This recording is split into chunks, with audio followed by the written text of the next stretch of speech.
everyone's in the tunnel waiting in anticipation. So let's hand you over to our Coventry team of Don Goodman and Gary Weaver. Yes, thank you, David. Always a real privilege to come here to see Wembley rise up on the North London skyline. It's a place which represents hope, a place where you can dream. And what goes on between these four walls can change lives, it can change careers. A place where in the blink of an eye, with a swing of a boot, an ordinary person can become a legend. The old Wembley gave Coventry City its greatest day. Now the new Wembley sees them at their worst. But this is a place where you can escape reality, a place of solace. And Wembley, for a couple of hours at least, in a nightmare season, has got Coventry City dreaming. To be here once in a lifetime is an achievement. Twice in a year is amazing. And Oxford United walk into the field of dreams again. A year ago, there was no silver lining. But this time around, they hope to be standing at the top of Wembley's stairway to the stars, holding high the big prize that means so much today. 45,000 Coventry City fans here, 30,000 Oxford United fans in attendance. Incredible support to watch this final here today. The two teams lined up for this red carpet occasion. Handing the ball over here is Adam Smith and his young son George. Adam Smith, part of the band of builders who raised money to refit a gentleman by the name of Keith Ellick's home. Keith was terminally ill and sadly he passed away on Tuesday. And he's represented here today by Adam Smith and his young son George.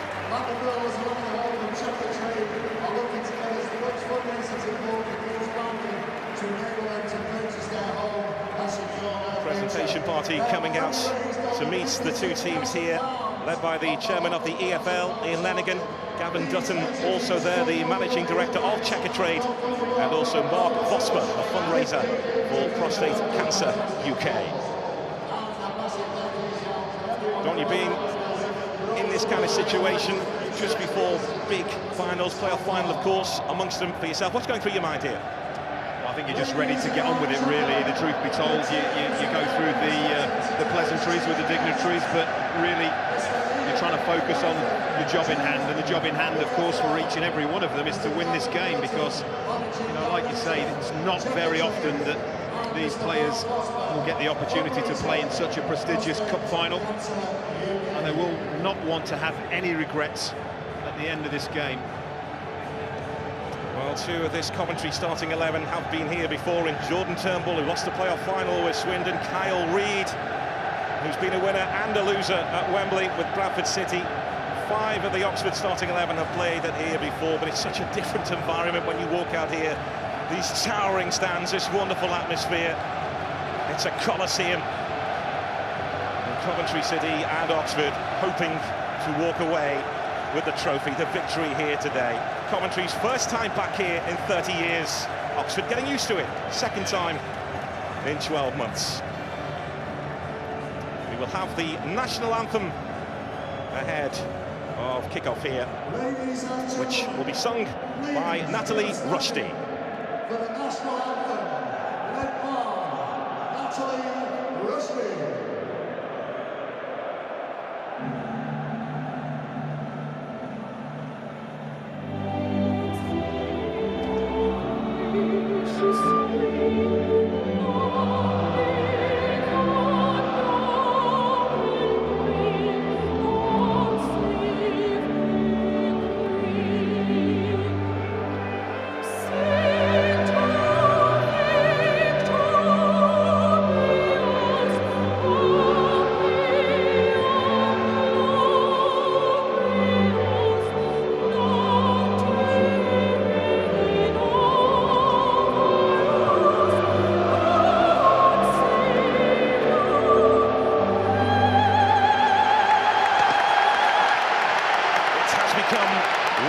Football showpiece occasions, the Football League trophy, now known as the Checkatrade Trophy. Now it's time for the final. Let's confirm the team news for you. Coventry City have had to switch their back four around because Farron Rawson and Nathan Clark are cup-tied. So Chris Stokes and Jordan Turnbull start together. Turnbull will relish a game against Oxford United as he was once of Swindon. Stuart Bevan leads the attack. It's his first time at Wembley. His granddad Cyril spent 10 years at Oxford and is supporting Oxford United today. Behind Bevan, Coventry have three players who have a mixture of pace and guile. They could be match winners on their day. Marvin Johnson is the man of the moment. The scouts are flocking to Oxford games to watch this man, whether he's playing up front, out wide, or as he is today, at left-back. Chris Maguire has made it after missing the last two games injured. He wasn't about to give up on this big day. Two young men who didn't quite make it at the top level with Everton now get their chance to play on English football's greatest stage in John Lundstram and Ryan Ledson. Of this 11, only Che Dunkley started last year's final. Coventry City have the pace of Jody Jones and the experience of Marcus Tuguet to call upon. Josh Ruffles spent 11 years at Coventry City. Now he lines up against them.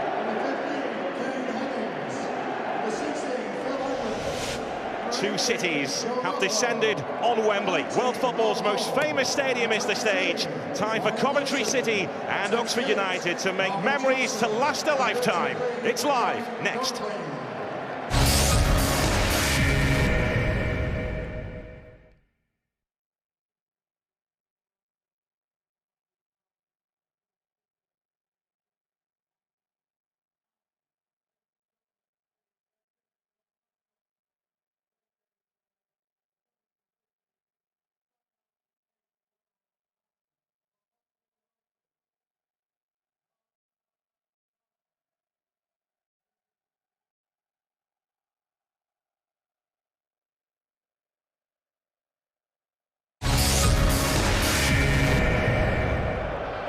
A fabulous atmosphere inside Wembley Stadium. Coventry City against Oxford United. Don, let's have a look at some key men. John Lundstram in particular has impressed you. Yeah, absolutely. And we heard Keith Andrews mention the midfield battle, and Oxford missed him in last season's final, didn't they?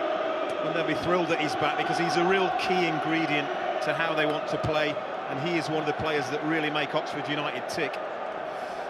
Well, as for Gael Bigaramana, this is the man who, of course, knocked on Coventry City's front door and asked for a trial. He got his trial, ended up as a Coventry player, then went to Newcastle, now back at Coventry, and he's got his love of football back. Yeah, I saw him in the semi-final. It was my first viewing of him. I was really impressed, and that story there highlights the determination and the character of the man, and that's what Coventry City are going to need in abundance if they're going to win this cup. Well, let's not forget that Tony Mowbray, Mark Venus and Russell Slade have all played a part in getting Coventry City here to Wembley, but now it's Mark Robbins who takes charge for the big, big occasion. Michael Appleton has been here before. We won't want the same feeling as last season, no, when they left here as runners-up. Now he wants to make sure that they take the trophy this time around. I was talking to a few Coventry City fans a few moments ago that we're here at the Old Wembley for the 1987 FA Cup final. The big win there, their greatest day, and they just said to me, this atmosphere is just the same, just as big. The Twin Towers may now be replaced by the Arch.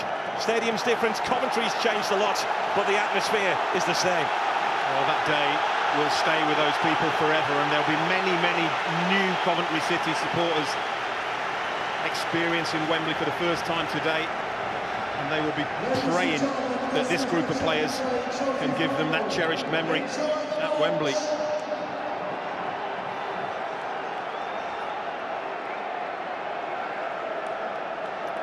Coventry City in their sky blue and white to get the ball rolling. This season is their lowest moment in a long, long time, but this day could be the start of something new. 45,000 here. Potential new owners that could be watching on, if Sisu were prepared to sell, could be looking at this today and deciding, hang on a minute, here's a club with a huge fan base, a big future. The future could start here for them today. It certainly could help the future begin. Certainly a terrible period for them. Oxford caught offside here.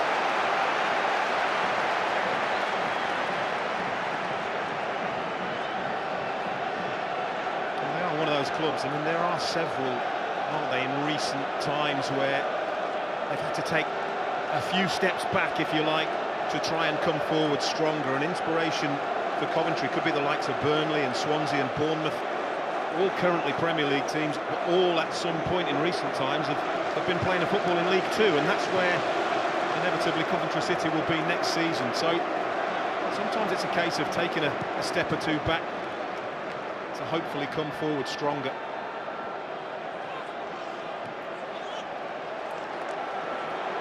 There's Kyle Reid, chance to drive at Oxford United. Inconsistent at times this season, Kyle Reid, but on his day he could be a match winner.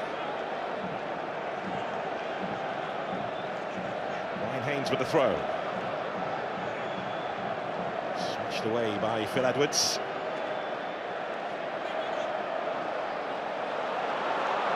Chance for Chris Maguire to run.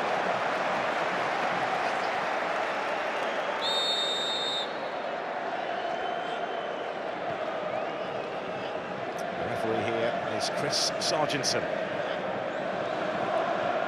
There's John Lundstrom. It's going to be an interesting opening 10 minutes or so, isn't it? Who can settle down the best? Certainly Coventry City, you would hope and expect today, coming into this game on the back of back-to-back wins, you would hope there'd be a different proposition to perhaps what they may have been a few short weeks ago.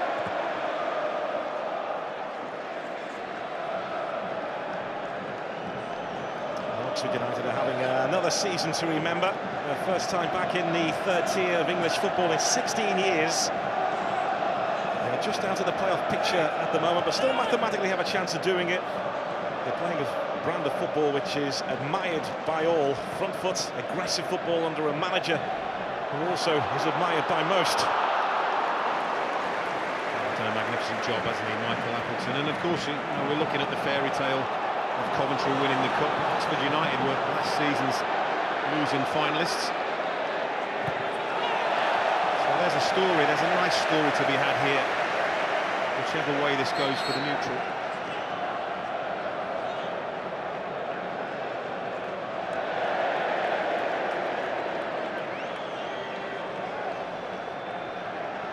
We're just waiting for a few balloons to be burst as they have made their way onto the pitch. Header there from Shea Dunkley for Oxford.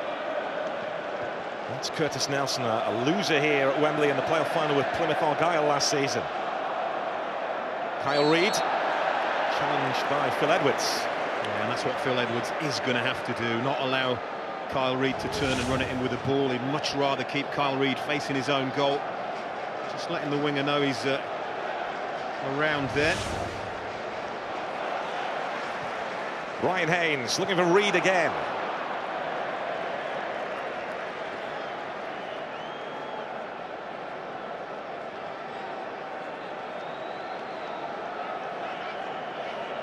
And just like Coventry City in the 1987 FA Cup final, Oxford were underdogs when they won the League Cup here in 1986 against Queen's Park Rangers. Both have been on some journey since their respective cup victories at the old Wembley. Oxford hitting rock bottom and bouncing back. And Coventry may be wondering how far off rock bottom they are. Oxford again caught offside here. Well, there's a little warning for Coventry City, because if you give Marvin Johnson time and space on the ball, he can pick passes out like this. He's a former striker, isn't he? He knows exactly where Kane Hemmings would want that ball. Lovely delivery in and over, but clearly you can see Kane Hemmings just started his run a fraction too soon. There's a little warning for Coventry, though.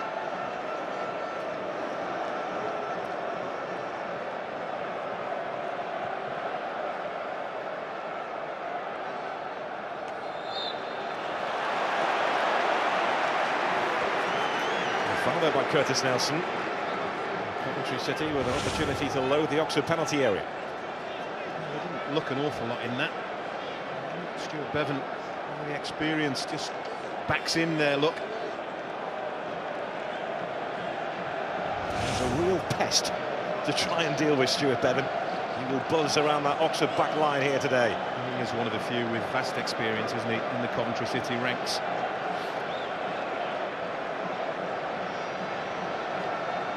Stokes is forward. Jordan Willis is there too, and Jordan Turnbull.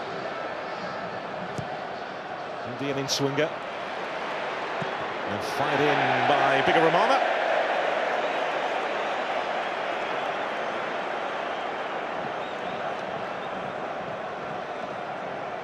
Well, he's done things a little bit differently this season in the build-up to this game. Last season he was telling the players individually in the hotel rooms why they wouldn't be selected if they weren't selected. This time the team all found out together, the team news, and he will deal with and speak to those tomorrow that missed out. He just wants to focus on the final and dealing with that. It's difficult, isn't it, when you've utilised your squad to get you where you are. You are going to have some disappointed players, but ultimately that's the game we're all part of. Disappointments and highlights. Off the head of Phil Edwards. There's Kyle Reid again. Stuart Bevan lurking inside the penalty area, as is George Thomas. Reid has seen plenty of the ball so far. Here's Haynes. Does look to get forward from left back. Eastwood with the decision to come. There's a real scrap going on in the middle there, involving Che Dunkley and Stuart Bevan. Here goes Marvin Johnson on the surge from left back. We saw him start as a striker against Bolton a couple of weeks ago.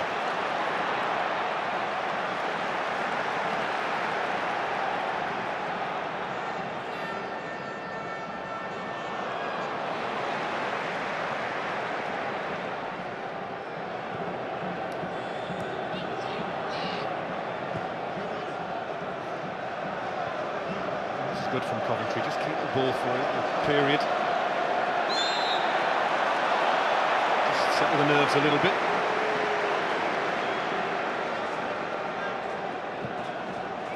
George Thomas on the move here, trying to get in behind Marvin Johnson. Marvin Johnson wins that particular duel. Nicely done. There's a man whose confidence is coursing through his veins right now. Risky there, though. Got away with it. It was a huge gamble. Here's Reid. In the playoffs here with Bradford City. This was an unused substitute in Preston North End's success in the playoffs a couple of years ago. For his third Wembley winners' medal. Bigger Romana. Well, snapping in. There's Ryan Ledson.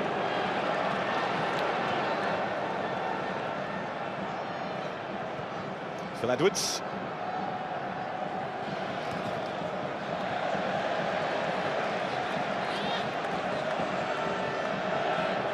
Quite got the passing game going, Oxford United yet.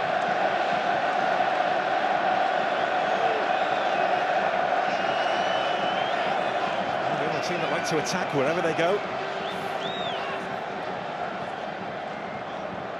Thrilling Football League Trophy final that they took part in last season against Barnsley, which ultimately Barnsley won. It was interesting to read. Michael Appleton has no idea where his loser's medal is from the last season. Thrown somewhere, no doubt.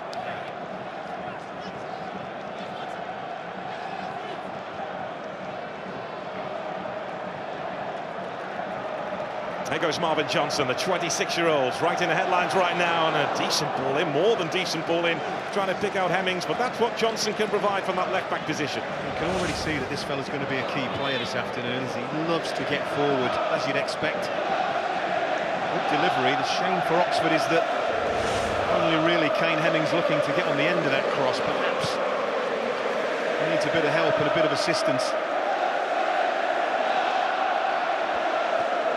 Reid. There's Willis, hunted down by the energetic Joe Rothwell.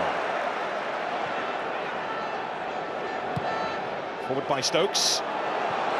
Che Dunkley giving chase to this in a race with Willis. A race which is won by the Oxford centre-back. Yeah, he was always going to win that, but had Jordan Willis, the Coventry skipper, not chased that lost cause, Dunkley would have had time to control the ball and the pitch as it is. Good industry from Jordan Willis when his team are throwing high up the pitch. He's been playing in this right-back spot in the last few weeks, Jordan Willis, rather than as a centre-back. Sends that cross in, looking at Bevan, who caught it sweetly, and it's fired home by Gael Bigaramana! Coventry City make their mark in this nightmare season, a moment of glory. Well, anybody will tell you, if you're going to win a cup final, you need a little bit of luck, a little bit of a bounce of the ball, a little bit of a break, and Coventry City have just had one, and Bigaramana has taken full advantage. Could have gone anywhere. The strike from Bevan strikes the Oxford United defender and drops perfectly for Bigaramana, and he doesn't panic, does he? Strikes the ball into the corner of the net, keeps his cool, keeps his composure, and gives Coventry City the lead. Well, there was a huge doubt as to whether he would play this weekend because his wife Natalia is due to give birth. He's playing, he's scored. An incredible moment for him and for Coventry City. Oh, what a moment. But he's right, you know, I like that. He's pointing to his head, saying now, just stay focused.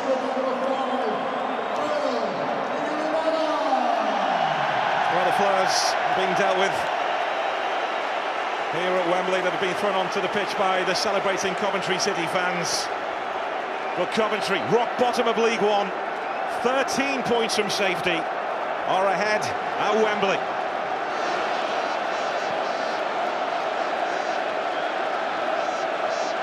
have to say, usually the first goal in these big cup finals, playoff games, can be absolutely critical, but of course Oxford United scored the first goal in last season's Football League trophy game and went on to lose, so they'll be hoping, and at least from an Oxford perspective, there's a long time in this game to go. 45,000 Coventry City fans at the moment are in ecstasy. And just to confirm that Gael Bigaramana's wife Natalia did give birth over the weekend to a baby girl, so quite a celebration at the moment in a professional sense for Gael Bigaramana, and of course in a personal sense too. Checkatrade Bigaramana, yeah, what a name that would be.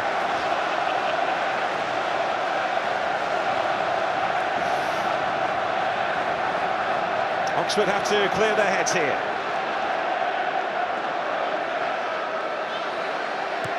That's Marvin Johnson.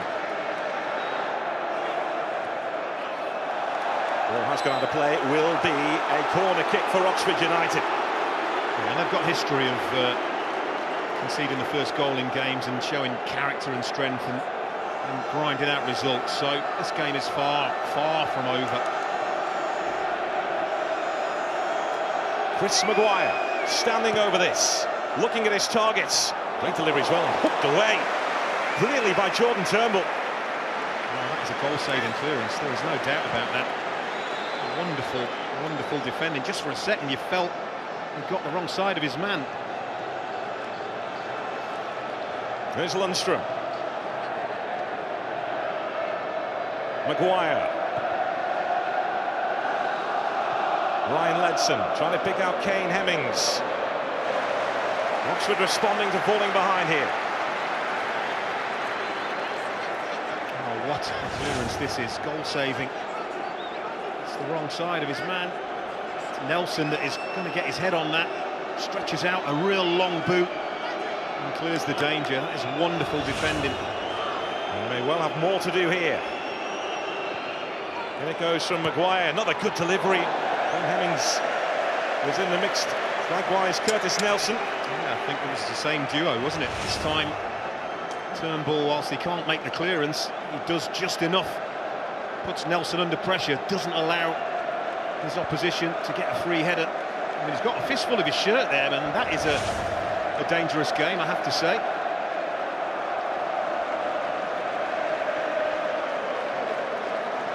Well, he spent a few seasons on loan at Swindon Town, Jordan Turnbull. Swindon, Oxford's bitter rival, so he'll be enjoying this right now.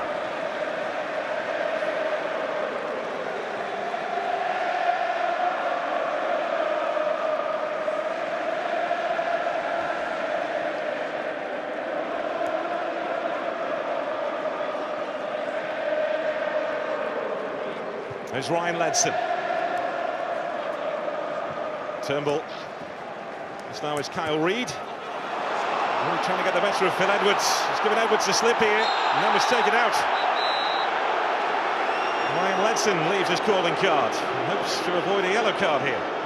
Well, that's all he can hope for, really. I do feel that referee Chris Sargentson has just given him the benefit of the doubt. It's a cup final, emotions are high. And whilst I think under most circumstances any player would get a yellow card for that, there's no question about it. I like the commonsensical approach of Chris Sargentson there.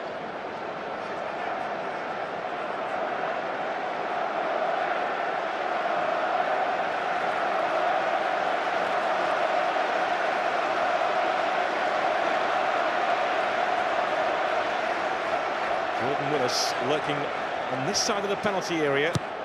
Not seen yet. It's bigger Romana.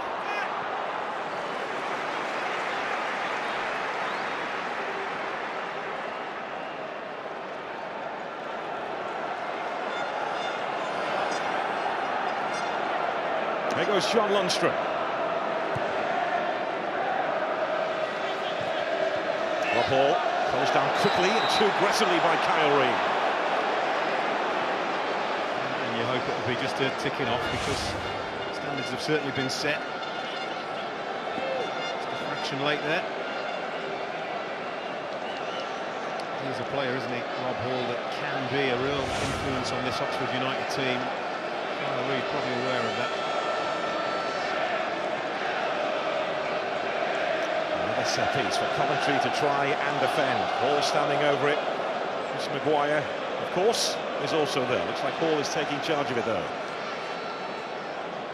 And Edwards, who can be useful in the air amongst those waiting.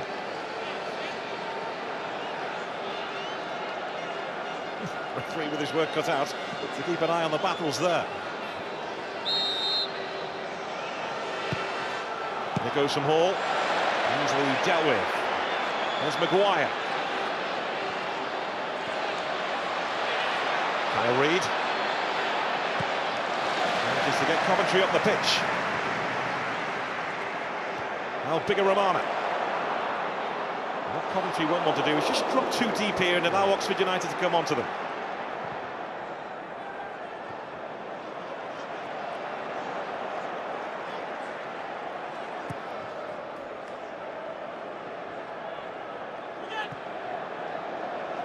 Certainly when you get your noses in front of the game of football, it is about game management then, isn't it? Can you restrict the opposition whilst retaining a threat yourself?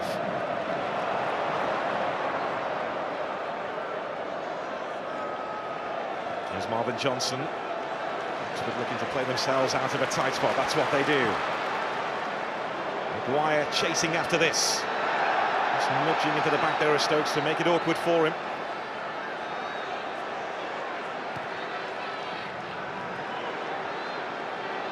Hudson takes the hit from Stevenson.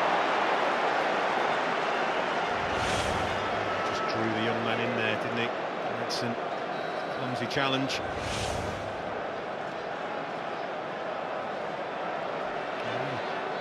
Situation not that long ago from a set piece, and Rob Hall's delivery was poor.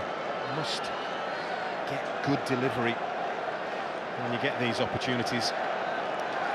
Well, Chris Maguire standing over this. We did see him score an unbelievable free kick against Bolton a couple of weeks ago. The ball didn't even spin. It rocketed into the back of the net. He's going for the delivery this time, looking for Shea Dunkley, and that's an important block there from Bigger Romana. And Coventry happy to just head it behind. Well, it's a hands-on head moment for the skipper, because this is a glorious chance. He just drifts in, misses his header completely, hands on his head, because he knows what a chance that is for John Lundstrom.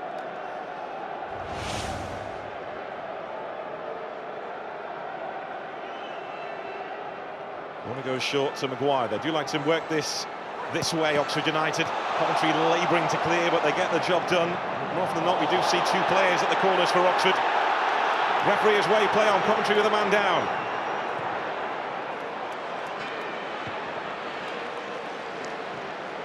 Thomas. Here come Oxford now with Chris Maguire. Missed the trick there, Chris Maguire turned out and away and back. Now Coventry to get men back. And Marvin Johnson scurrying forwards, tracked all the way though by George Thomas.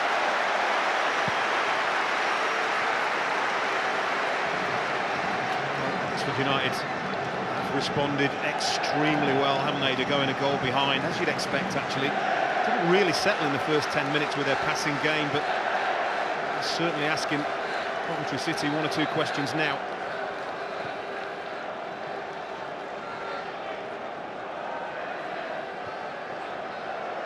Johnson. There's Rob Hall. Haynes looking to deal with it under pressure from John Lundstrom. That's a very good touch, you know. Chested the ball away from danger, Ryan Haynes. If he gets that wrong, the team could be in trouble.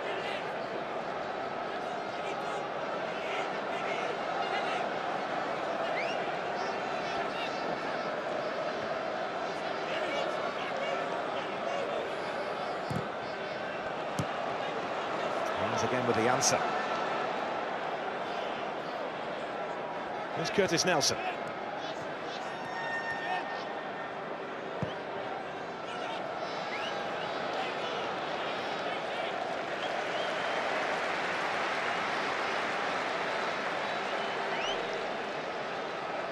Tim Fisher is probably the most under siege chairman in football right now, the chairman of Coventry City.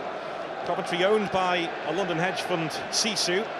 Hedge funds, amongst other things, rescue failing businesses to rebuild them and sell them. And when Sisu walked into Coventry in 2007, 20 minutes before administration was about to hit, the plan was to rebuild the then Championship club and take them into the Premier League and then sell them. Money has been pumped in, over £60 million into the football club. And if you talk to Tim Fisher, he will say, in his opinion, Coventry City's demise is down to bad player recruitment in the last couple of years. Well, certainly not £60 million worth of bad player recruitment, is there? All clubs live and die by their recruitment, but the demise has been unbelievably dramatic. Too dramatic for it just to be as straightforward as that. But the one thing they haven't had is stability, and I do hope Mark Robbins gets that. 4 managers in a season. Another club at the bottom of League Two spring to mind that have had that, and Leyton Orient. It's just not a recipe for success.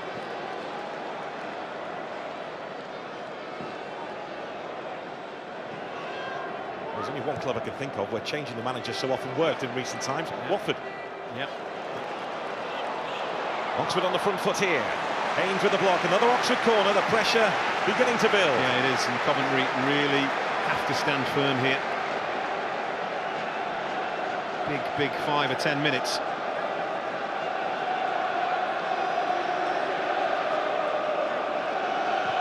Shea Dunkley makes his move now. It's away by Bigger Romana. There's Kyle Reid.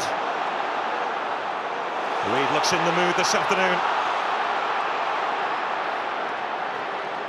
Referee trying to stop Reid in flow, and he manages to do just that. Well, there may have been a bit of controversy there. I do think it was Ryan Ledson felt he was fouled by Kyle Reid in that.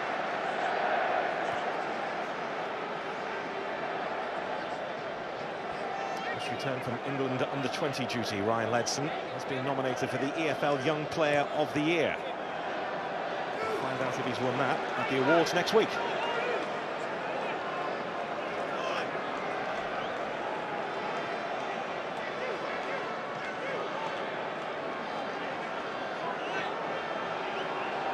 There's Reid.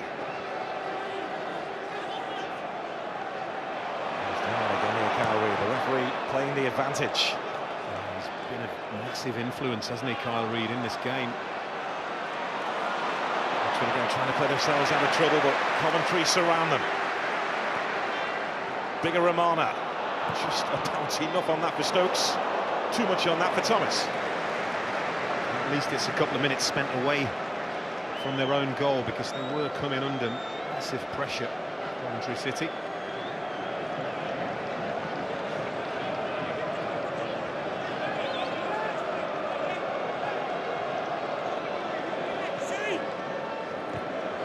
Hemmings, Maguire, Bigger Romana, Reed, Ruben Lamiras, now Bevan, Stuart Bevan, Dunkley deals with it, Bigger Romana, Ryan Haynes, George Thomas, Lamiras leaves it, Stevenson takes a swing, no real power to trouble Eastwood. Very, very awkward. Not even a half chance in reality, but good work by Haynes down that left-hand side, stands it up to the far post. Thomas does really well here, but it was a real awkward bounce. Ryan Haynes, a player for whom Coventry turned down 2 bids in the winter transfer window from unnamed championship clubs.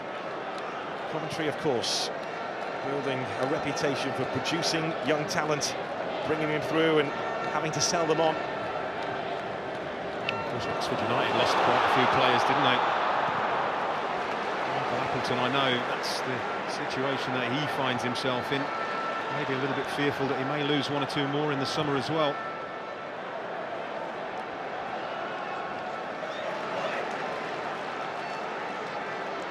There's Nelson. Nelson again.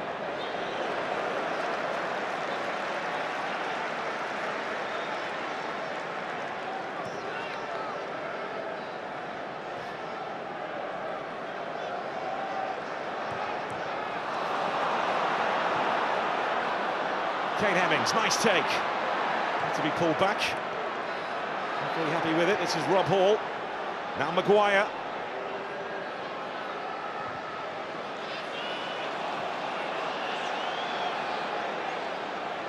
Kyle Reid toying with Phil Edwards.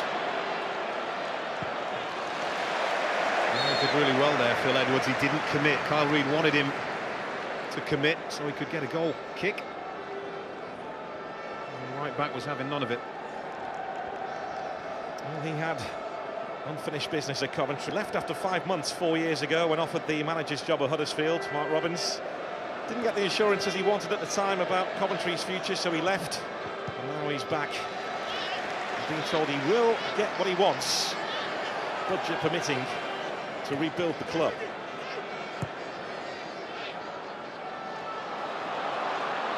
Head of recruitment is the key role they're looking at, and they're down to the shortlist for that.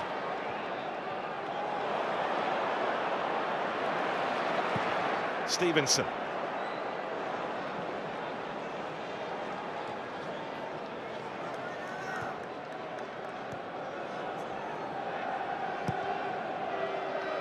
Hemmings giving chase to this. Dealt with by Jordan Willis. There's Lundstrom. Now it's Hall. Marvin Johnson.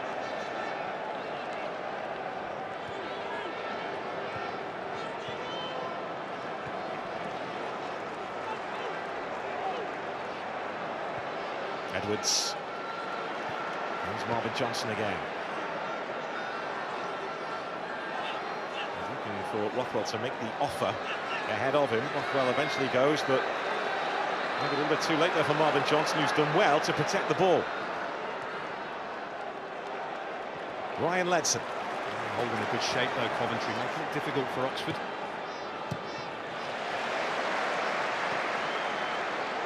And Stuart Bevan.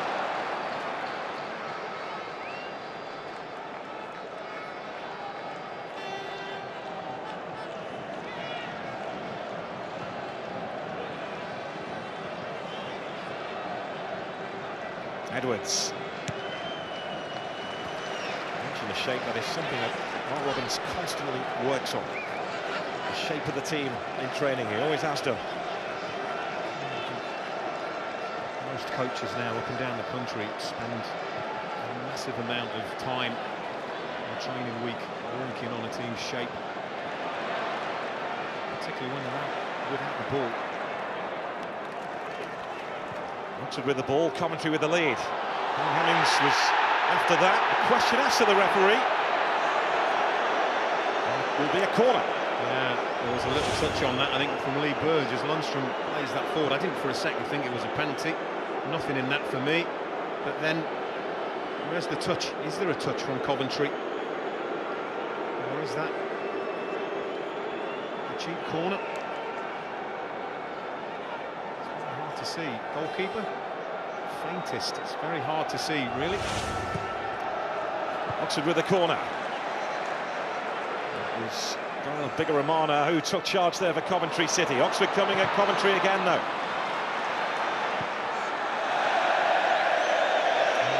Frustration for John Lundstrom. Well, even plenty of corners, you know, but the delivery has been really, really poor. I'm sure Michael Appleton will not be happy with the delivery from set pieces. Must do better than that. Well, he's a manager who's pieced his career back together. Took the Oxford United job almost 3 years ago after being severely lectured by his old mentor, Sir Alex Ferguson. Sir Alex summoned Michael Appleton to his house. And for the Oxford boss, had difficult spells at Pompey and Blackpool and Blackburn. And told him before he takes the next job, he had to do due diligence on the chairman and the squad. Wise words. Yeah, Michael Appleton told me he didn't get a word in himself for half an hour. He just sat there and listened. Why does he sound so surprised?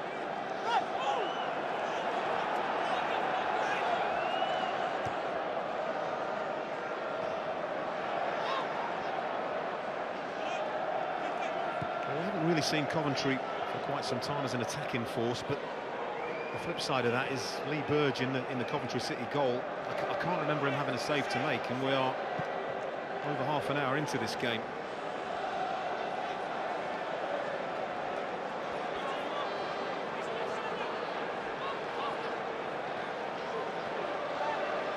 John Lundstrom. Marvin Johnson. There's a buzz around the Oxford fans when he gets on the ball. Again, he was looking for a little bit of movement from Rothwell. I don't know what Joe Rothwell is doing. He's actually offering Marvin Johnson nothing. Surely could give him an overlap, move inside, but he just goes behind him, doesn't do anything, and that's the upshot, really. Wasted possession. I mentioned earlier, Marvin Johnson knows what a striker wants. He also knows what he wants as a left midfielder as well. As 3 positions: left back, left midfield, and striker. They're the 3 positions he's played this season for Oxford. Here's Stuart Bevan. Dunkley there to greet him. Bevan goes to ground and gets the corner. He's done well there for his team.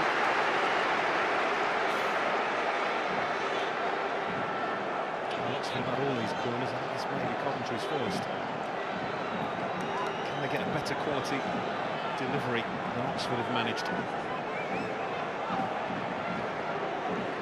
Ruben Lemiras going across to take the corner. Both arms raised. There's a plan in here. George Thomas. Well, there was a plan in there, but it didn't quite come to fruition. So an answer to the question about quality delivery? Emphatic no, wasn't it? There's George Thomas, bullied off the ball. Maguire.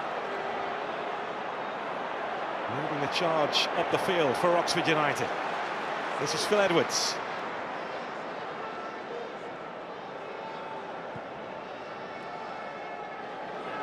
Now Marvin Johnson.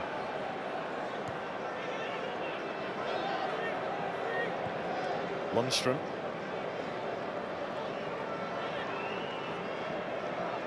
I'm looking at the movement ahead of the ball, so those 3 players behind Kane Hemmings, and it needs to be better, really. They need, and Oxford are in possession, and they're enjoying much more possession than Coventry. They need an outball. There's a burst now.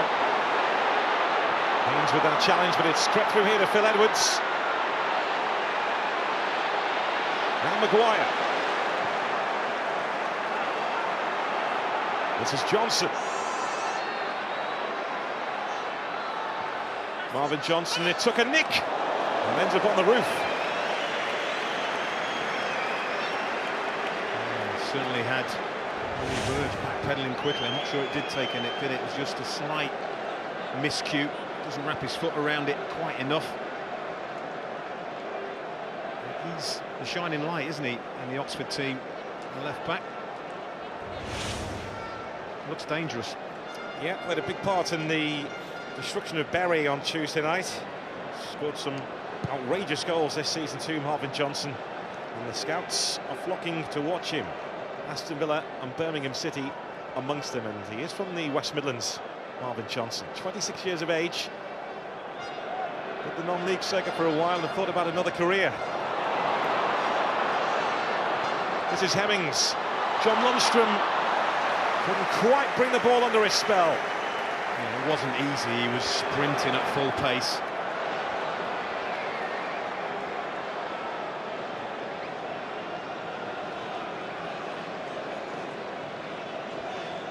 It's been mainly all Oxford since Coventry hit the frontier.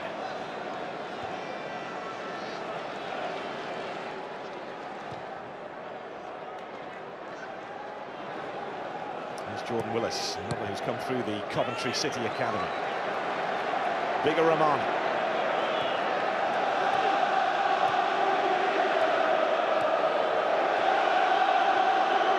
Willis. Now George Thomas, bigger Ramana. Stuart Bevan hits the deck as Dunkley went down.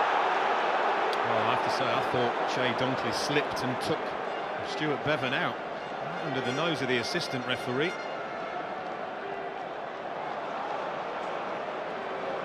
Fire back at Lee Birch.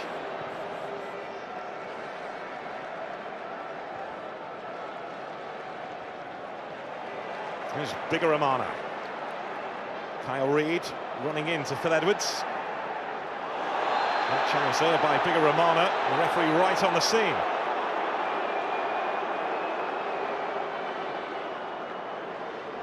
He's been quite tolerant so far, Sargison, but I'm afraid you can say it's my first one, ref, all you like, but when you launch yourself into a challenge and you don't get the ball,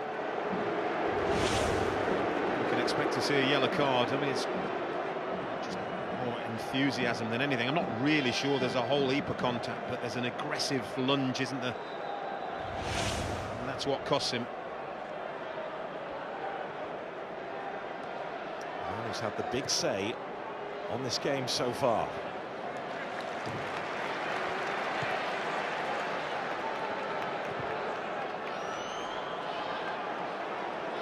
Marvin Johnson. Lundstrom.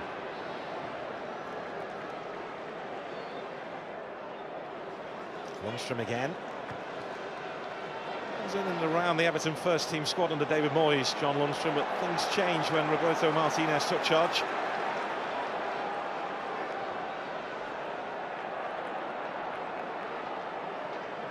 Lamiris. This is Rothwell.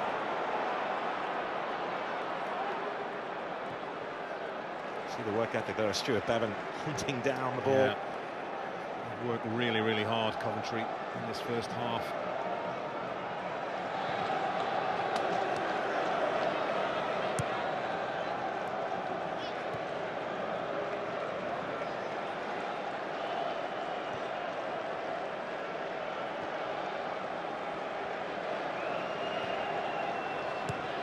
Johnson looking for Jay Dunkley.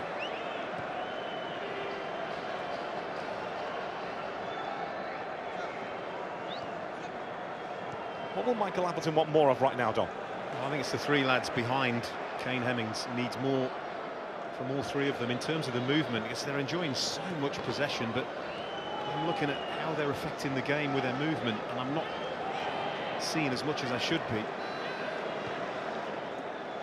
That will do for Coventry right now. Good shape about Coventry City. This could be a test. Birch coming up his line. He is a very positive goalkeeper and had a long time to judge that. Across London later, live on Sky Sports, it's Arsenal against Manchester City, 3:30 Sky Sports 1, and also available in Ultra HD. There's Thomas, bigger Ramana, now Stuart Bevan. Trying to shake off Nelson. Ruben Lamiras. Lamiras Was surrounded and swarmed around in the end. Here he is again, Lamiras again, it's blocked. Dunkley with it. And now what can Oxford do on the counter-attack? Here goes Kane Hemmings.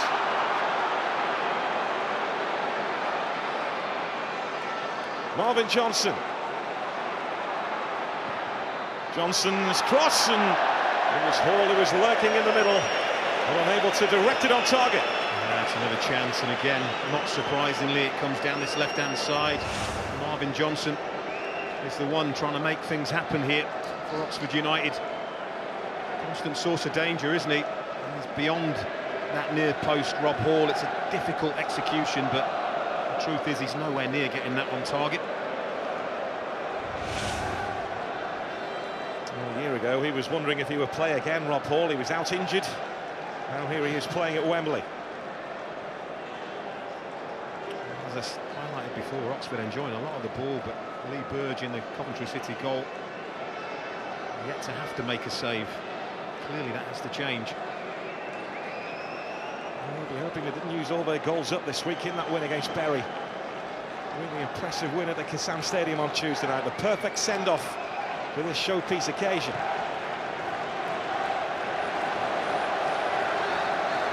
There's a man who was on the end of a heavy challenge by Ryan Lowe in that game. Marvin Johnson. There was a sharp intake of breath from all of the Kassam Stadium when he went down that night. That one was Simon Eastwood, who in the Oxford goal, who damaged his shoulder making a save.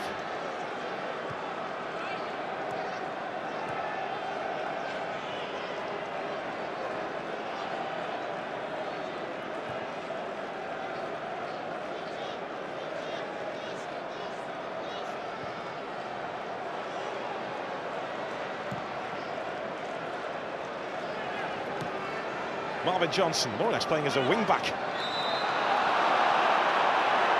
I don't know if Joe Rothwell is carrying a bit of a knock, you know, but he's not covering an awful lot of ground. And every time the ball comes to Marvin Johnson, I'm wondering how he's helping the full-back, playing down that left side with him. But I'm not so sure he hasn't got a little bit of a knock, you know. Yeah, he does look to be limping, Joe Rothwell. He's just breaking into a jog now as Oxford move forward.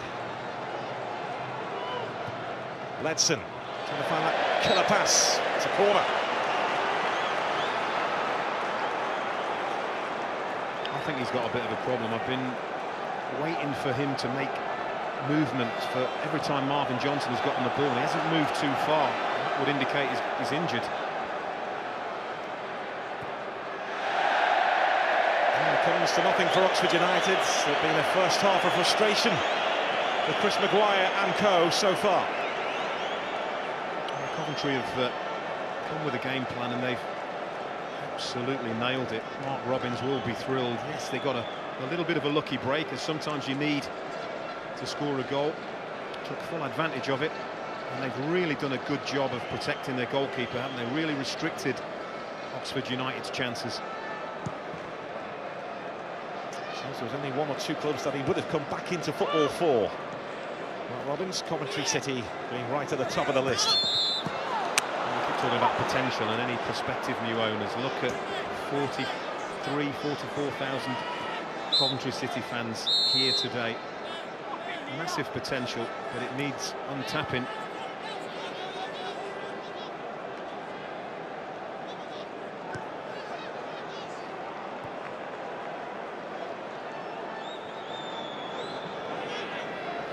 It's Rothwell. To be moving okay now, Joe Rothwell, as he takes the game to Coventry and forces yet another Oxford corner.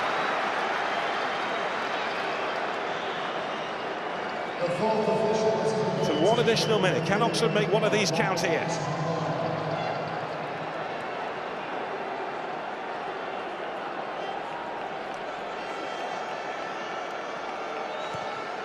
Taken by Chris Maguire. Dunkley was up at the far post, was under pressure from Haynes.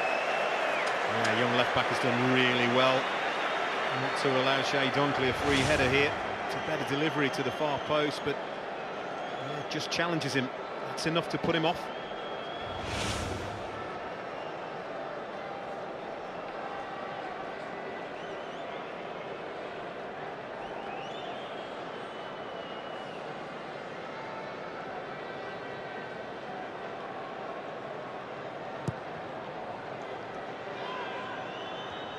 There's Johnson.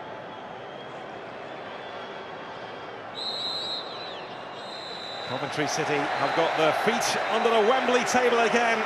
Well, Robin's side leading at the break, thanks to a strike from Gael Bigaramana, who celebrated the birth of his daughter this weekend. Now he celebrates a goal at Wembley.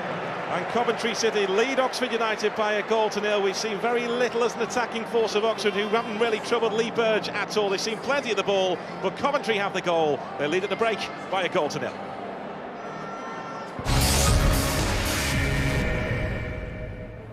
Well, Coventry in the lead at half-time, Keith. Just what do they need to do, obviously, other than concede a goal, to stay in this game and manage it all the way to the final? I can't see Oxford being as bad and as wasteful in the final third in this half. I think they really need to nail down those 2 banks of 4 and really restrict the space, certainly in the heart of the defence. In the main, it's been Brooklyn. There's been 2-3 occasions where they have looked that little bit rusty, but certainly Oxford's point of view, they've looked to push on. And given the context, just how big is this 45 minutes for Coventry City?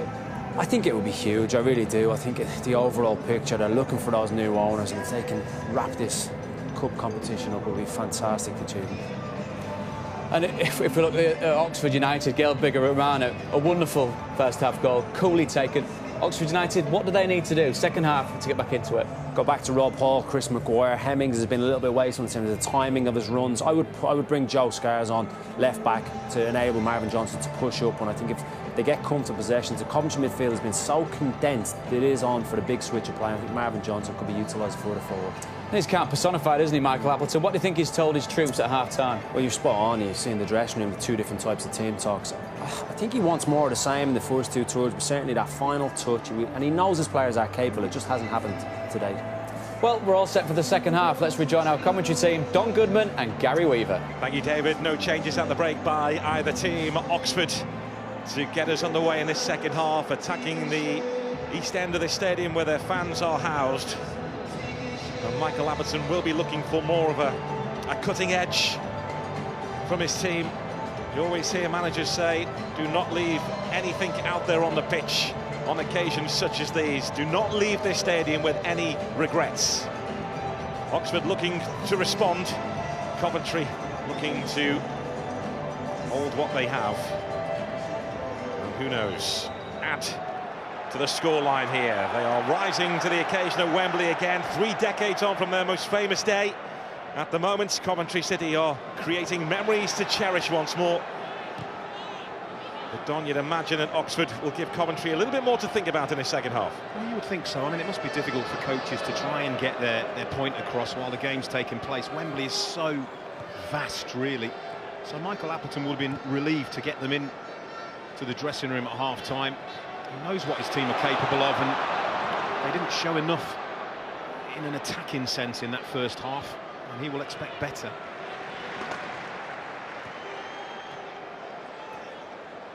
Lemiras looking for Willis. Coventry City corner right at the start of this second 45. Coventry attacking the end where their most vocal fans are right now. 45,000 from Coventry inside Wembley Stadium. And of course, the last thing Oxford United can afford to do is to go 2 goals behind in this game. Really give themselves a mountain to climb. Edwards keeping a watch on Jordan Willis.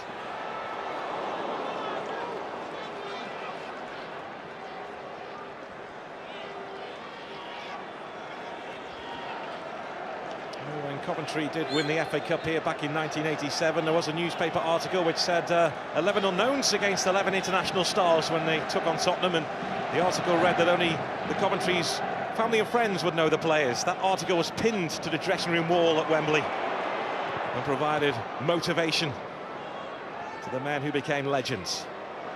Absolutely.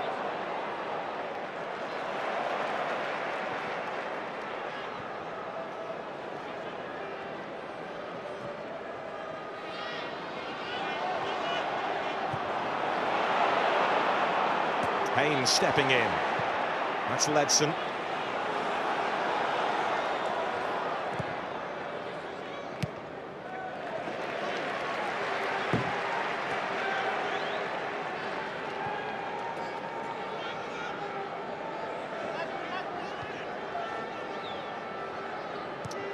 Turnbull. And Stuart Bevan. Now Kyle Reid. Stopped in his tracks there by a combination of Hall and Edwards. Yeah, good referee, and I think knew exactly what Kyle Reid was trying to do there. Buy a cheap free kick. Referee not having it.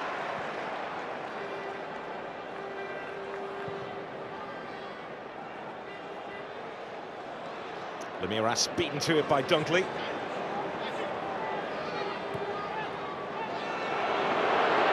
This is Stevenson.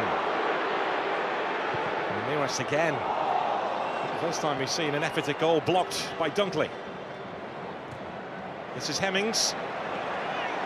Turnbull winning that battle. And Turnbull carrying the fight to Oxford United. Stuart Bevan looking to spin. Bevan. Turnbull was the furthest player forward there. He motored forward from centre-back. Couldn't quite get a touch on it. Stuart Bevan looking for his moment of glory here, really. I think he had better options available further out wide. I don't think he was ever going to score from there. By Haynes. Saw one for Rob Hall. He's managed to keep Rob Hall relatively quiet, but that is a fraction late. He's a lucky boy not to see a yellow card for that. There's no question.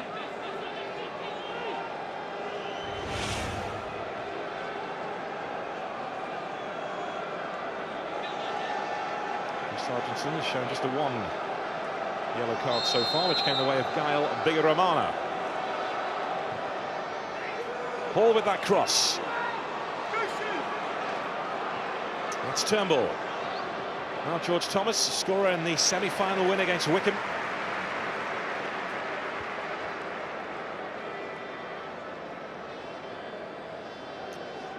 He's playing with a little bit more freedom now since Mark Robbins came in.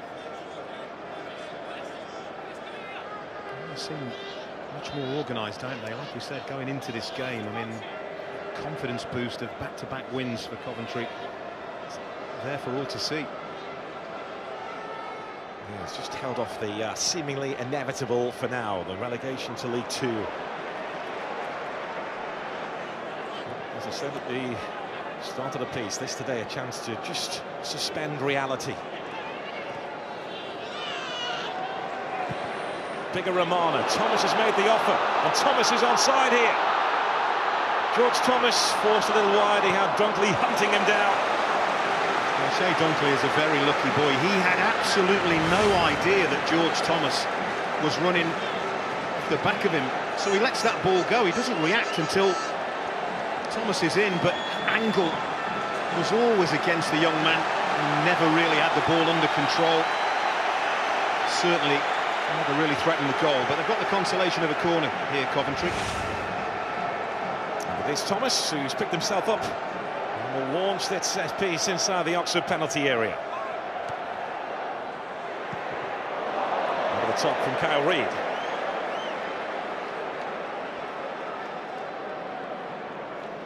Well, we mentioned the 1987 FA Cup win, and there's the man who, alongside George Curtis, guided Coventry City to that success, John Sillett. 80 years of age now. He has been brought to tears in Coventry City's demise. And today is a very proud day back at Wembley. And seeing Coventry City leading the way at the moment. A hero, what a man. I'll just say that run from young George Thomas epitomises the difference for me in these two teams. He has endeavoured to run in behind the defenders, turn Oxford, make them face their own goal. I'm not really seeing that threat from the Oxford United players.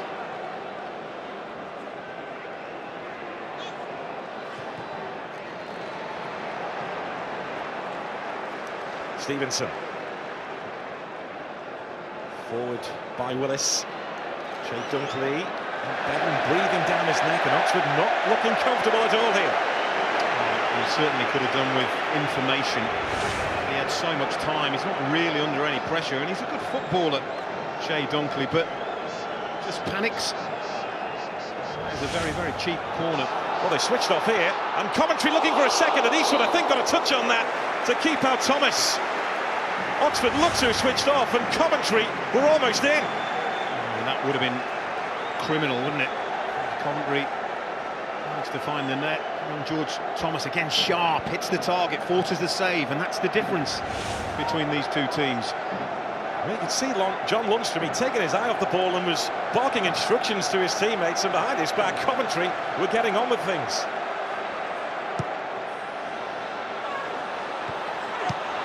Making life awkward for that Oxford United back line. Now the chance of a break could be on here for Oxford. Chris Maguire. Kane Hemmings giving chase to it. Hemmings is still there. And Bigger Romana likewise. Oh, what a chance. And again, lack of communication. That's the first big moment for Oxford, who win the ball back and they break at pace, and they need to do more of this. Wonderful ball from Maguire, but that little turn there, trying to cut inside, and that's where the chance was gone. Bigger Romana saw the danger away. Hasn't had too many opportunities like that, Kane Hemmings. Only scored 15 times this season, had a really prolific spell at Dundee last season. The door was open there for Oxford, but Coventry just about slammed it shut. Stevenson's losing out, and now Coventry on the back foot as Ledson charges forward. This is Hall. Rob Hall. It just sums up what's happening in the final third for Oxford, isn't it? There's been a real lack of quality. Players on different wavelengths. I would suggest he will not wait too much longer before he decides to change things up here, Michael Appleton. Yeah, the likes of Liam Sercombe, Josh Ruffles amongst those on the bench. Joe Scars, who Keith Andrews suggested at half-time could come on at left-back so they could release Marvin Johnson further forward up the pitch. But of course, they were without the cup-tie Conor McElhaney and Tony Martinez. McElhaney scored a hat-trick against Bury on Tuesday. There's Kyle Reid. George Thomas, lovely first touch, brilliant second! There's nothing like it to score a goal at Wembley. A moment to last a lifetime, and that was pure class. Well, remember Keith Houchin's diving header in 1987. I think 40-odd thousand Coventry fans are going to remember young George Thomas's brilliant half volley. And it comes out of absolutely nowhere, just a high ball. Kyle Reid does well, helps the ball down the line, and then gets on the end of the return pass. Absolutely wonderful. This is the good bit. He picks George Thomas out because he's got the vision and the awareness, but still, he has got so much to do, George Thomas, as this ball arrives at him. The first touch is sublime. The second touch is an absolute stunner. And it is a moment he will never, ever forget as long as he lives. It's unstoppable. Eastwood can only admire it, and Coventry City have got that all-important second goal. Incredible. Not just the goal, but the story that's developing here. Coventry City have been in a mess, but they've come to Wembley. They have a 2-goal lead. They've just scored a goal, which is sheer class. And George Thomas, with a moment to remember, having to change his shirt before he retakes his position on the pitch, and Michael Appleton has been forced into a change here. Ryan Ledson's game is over, and on comes Liam Sercombe.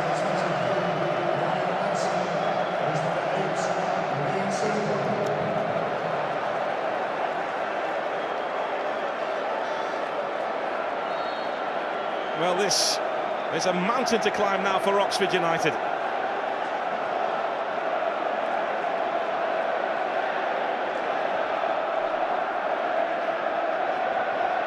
Well, George Thomas having to change his shirt because he had a nosebleed. I'm not sure if that was in the celebration or before that.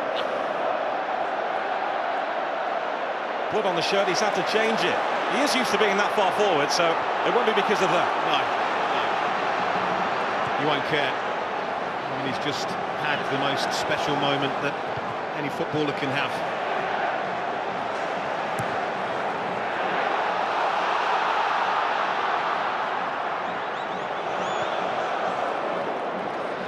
say, it was Coventry looking the more likely. Apart from that one counter-attack, Oxford still haven't really Coventry's goal under any real threat. Maybe now, this is Kane Hemmings.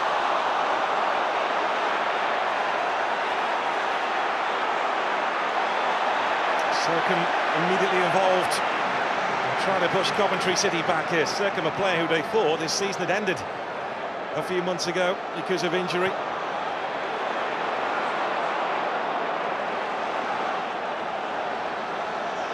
Well, I think there's another goal in this game, I really do. I'm not sure which way it will go. Marvin Johnson on a mazy run. It's ricocheting around and it's dealt with. Jordan Willis, Coventry born, Coventry bred, helping out his team when they needed him most there. Once again, it's brilliant from Marvin Johnson. He really doesn't deserve to be on the losing team, the left back, does he?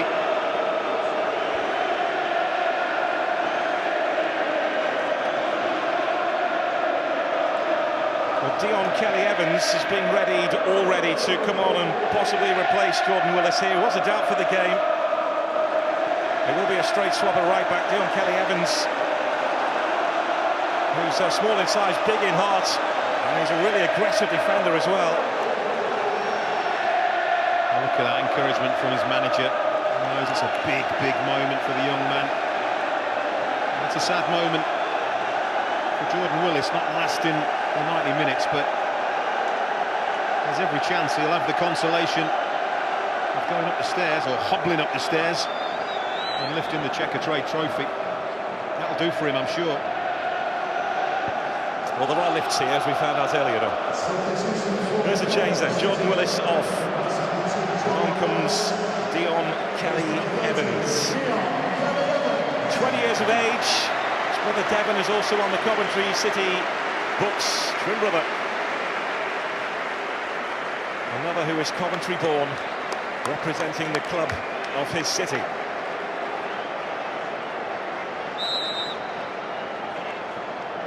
Oxford needs something here.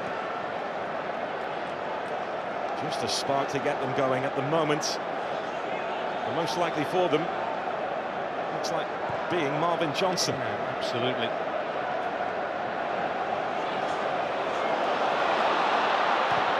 That's Hall. Burge gets down sharply. Is that the first shot on target for Oxford after an hour? I think it may well be, you know. At least it's positive from Rob Hall.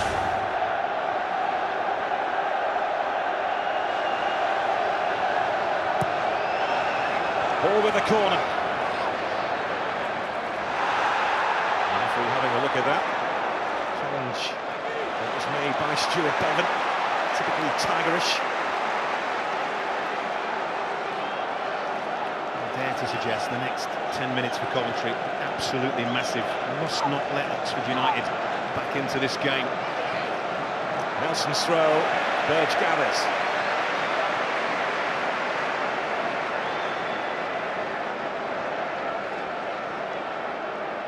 Since the start of last season, only Manchester United have won more games than Oxford.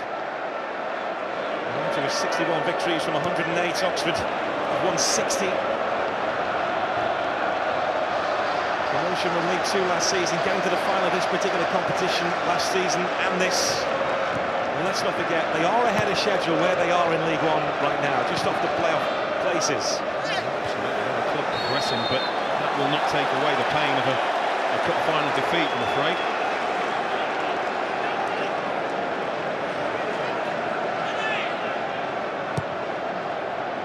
John Lundstrom.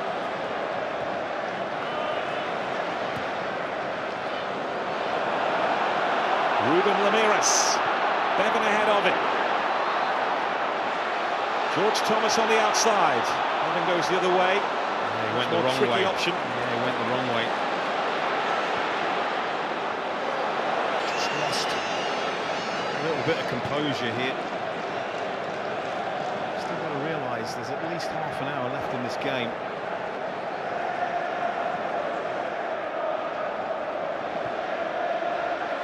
Slow starters to the season, Oxford, as they look to try and replace the goals of Danny Hilton and Kamal Roof.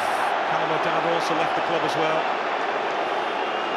He's just held his hand up, acknowledging what he's just done.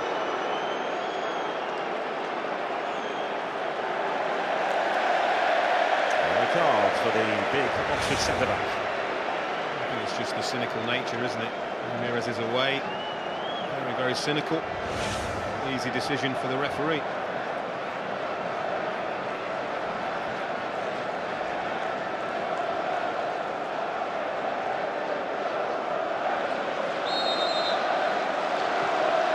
Stokes is now wearing the captain's armband, looking for Thomas.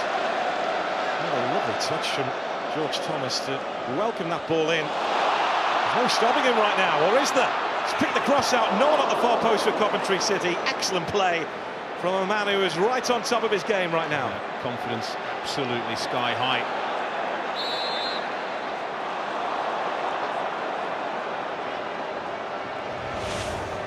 Feels he can do anything, look at that. Again, gets a little bit benefit of a ricochet, but good attacking intent. I'm surprised. I expected a bigger response from Oxford in this second half. I mean, they've got players out there that are having zero effect on this game. Chris Maguire, Joe Rothwell. I haven't seen them. I'm not really sure where Joe Rothwell is playing. I thought he was supposed to be a forward-thinking player, but I can't actually work it out. He's not having any impact really on this game. Here he is.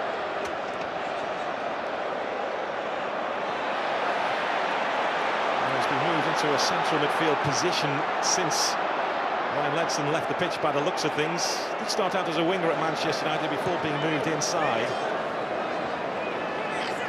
This fella, he's having an effect on the game. George Thomas on the other side is having an effect on the game. Stuart Bevan, clever movement.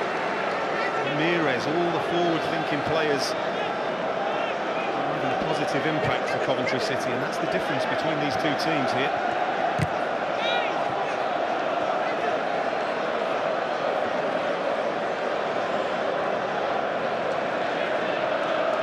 City, a club that, as it stands, will be homeless at the end of next season when their tenancy agreement at the Ricoh Arena runs out. A club which is fighting like tigers to hold on to its academy status, a club whose training ground will be sold, but they are looking for a new base, a bigger base. They won't sell the training ground until that has happened.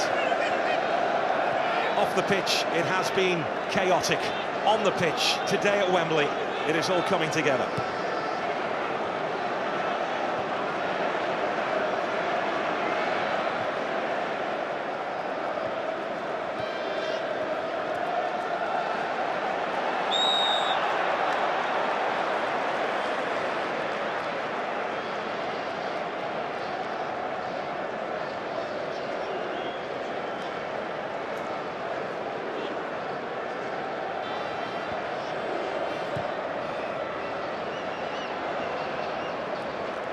This is the 56th game of Oxford United's campaign, and they're losing this big final by 2 goals to 0 right now. Well, if there was a bit of good fortune about the first goal, this second goal is just all about quality and class. And I promise you, if we saw Lionel Messi or Ronaldo do this, we would be absolutely waxing lyrical. It is an absolutely stunning goal in every sense, worthy of winning any trophy.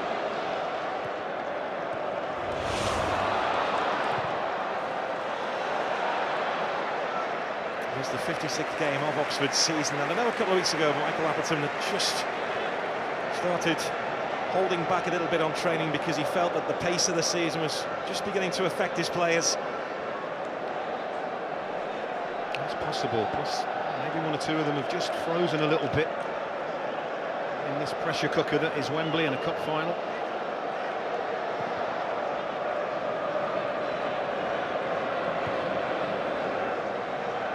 Kane Hemmings. There's Thomas. Ruben Ramirez, once of Tottenham.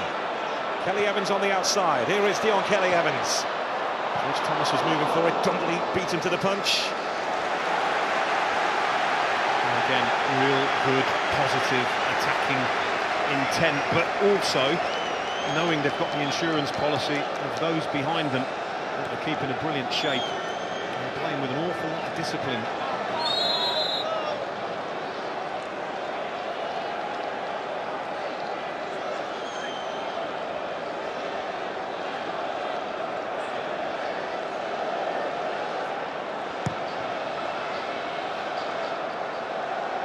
Haynes.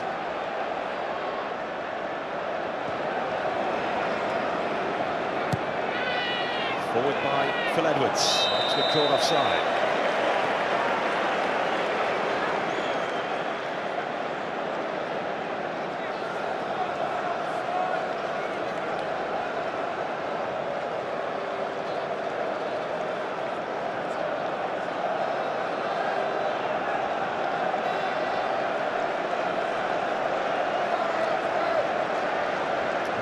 Quarter of this contest to sort this out for Oxford. Michael Appleton and a hugely experienced Derek Fazackerley alongside him.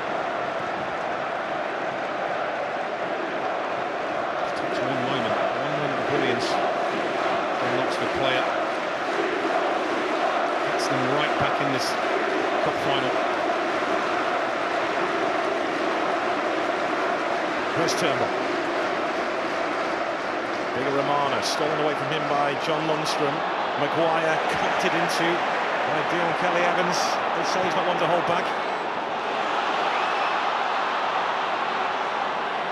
Maguire. He's got magic in his boots, Chris Maguire, and that's what Oxford need right now. There's Phil Edwards.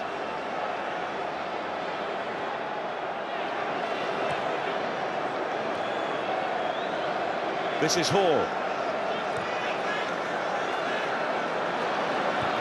Good shape again, forced Oxford all the way back. It's absolute tactical masterclass at the minute from Coventry.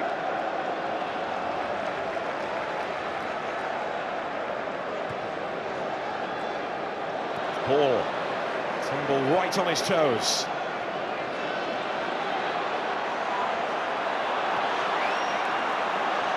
There's Marvin Johnson.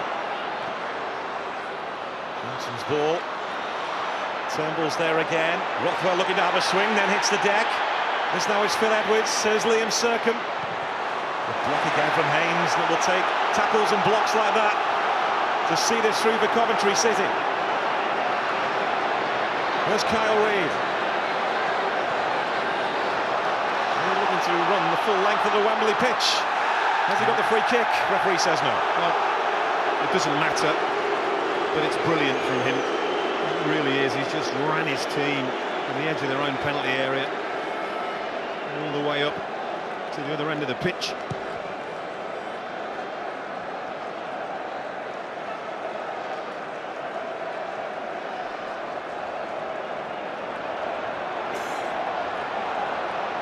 Phil Edwards. There's Maguire. Edwards' cross, hands came in. Marvin Johnson. Railed in the end from Maguire. Turned out to be a good pass. Oxford looking to try and give this a go in the final 20 minutes.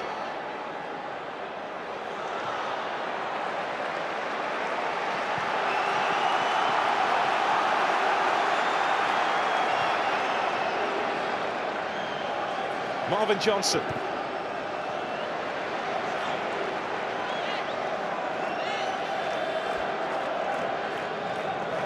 There's John Lundstrom.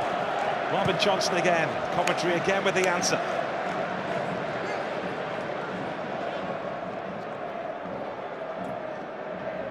Steve Igrizovic in conversation there with Marcus Tugay, a man who won the FA Cup here with Coventry at Wembley in 1987. A dozen of them still meet up every few weeks, including Steve and Cyril Regis, Mickey Ginn as well, who I know is watching this at home. They were the winners last time in the 87 FA Cup. Are they watching winners of today, or will Oxford upset the Coventry party here? Those guys, Coventry City legends, etched their names in the fabric of Coventry City. And these young boys are literally 20 minutes away from doing the same thing here. Oxford needs something, and they need something now. Maguire standing over this free kick.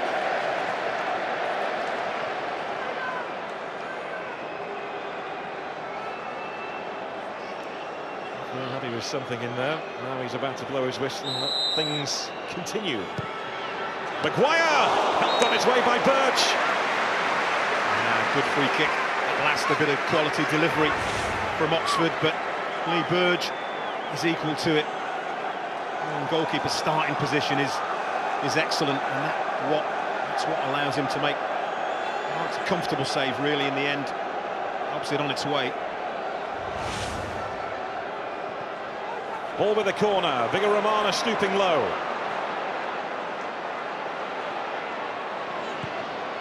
It's Ball again. Dunkley was forward, but unable to get over the top of it. And again, no free header. This time it's Chris Stokes. It's a big, powerful man, Shea Dunkley. Coventry aware of him, challenge him. And it's that challenge from Stokes that aided and abetted by Jordan Turnbull. Makes life very difficult for Shea Dunkley.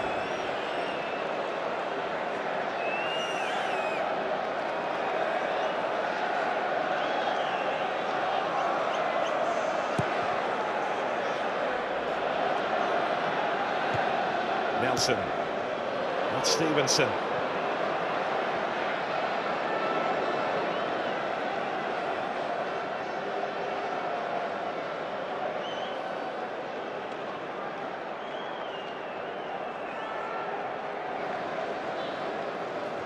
There's Marvin Johnson. Now Maguire.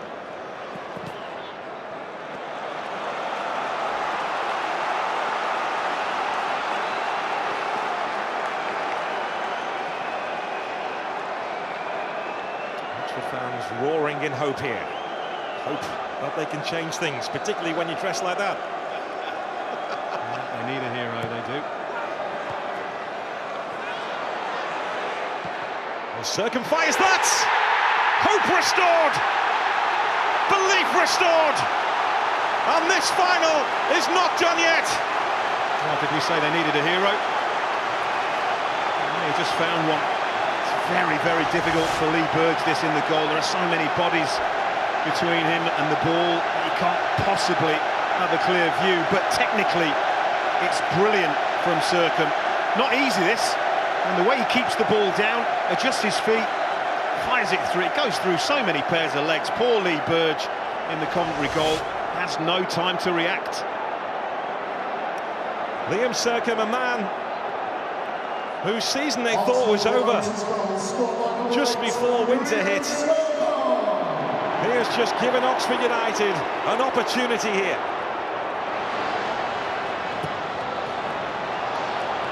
You know what they say about goals, they change games because they change mentalities, and all of a sudden Coventry City very positive.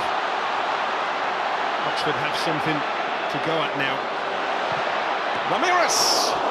Almost an instant response. What Coventry don't want this game to become is stretched. George Thomas having a say again and winning the free kick. We praised Marvin Johnson all afternoon, but he's just took an enormous risk there. George Thomas was equal to it.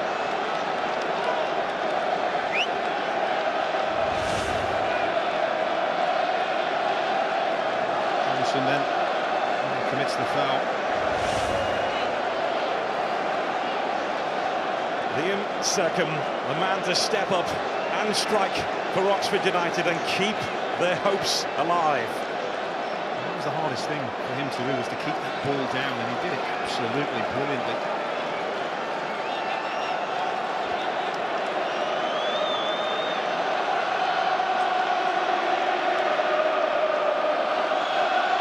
Oxford voices filling the air at Wembley.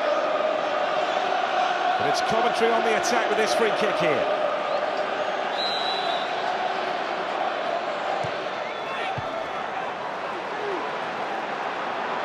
There's Bigger Romana. Stevenson. This now is Stuart Bevan trying to trick his way through. Thomas on the scene. And he is met by Simon Eastwood. Excellent goalkeeping. Out very, very quickly. Kept his team in this tight. Here come Oxford now, looking for another goal here. All on the charge. Birch with a save. Hemmings lurking. Stevenson smashes the ball away. Nice. Comfortable save, and it probably shouldn't have been, really. He never really looked convincing, did he, really, Rob Hall? Never really thought, yes, surefire goal. It's a tame effort, really, straight at the goalkeeper. It's a comfortable save. Rob Hall again commits the foul. But a respite for Coventry.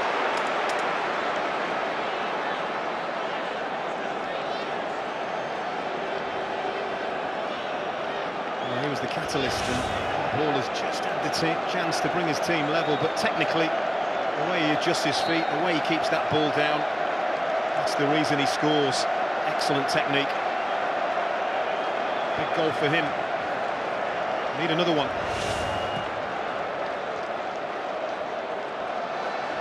Circum, his 100th game for Oxford, who has stepped up and scored. Mark Robbins has been speaking in the weeks since he's taken over about a fragility mentally amongst the Coventry City players. It's a young team. And this fragile confidence will now be tested. It will be. It's a young Oxford team as well. There's Kyle Reid, who does have experience.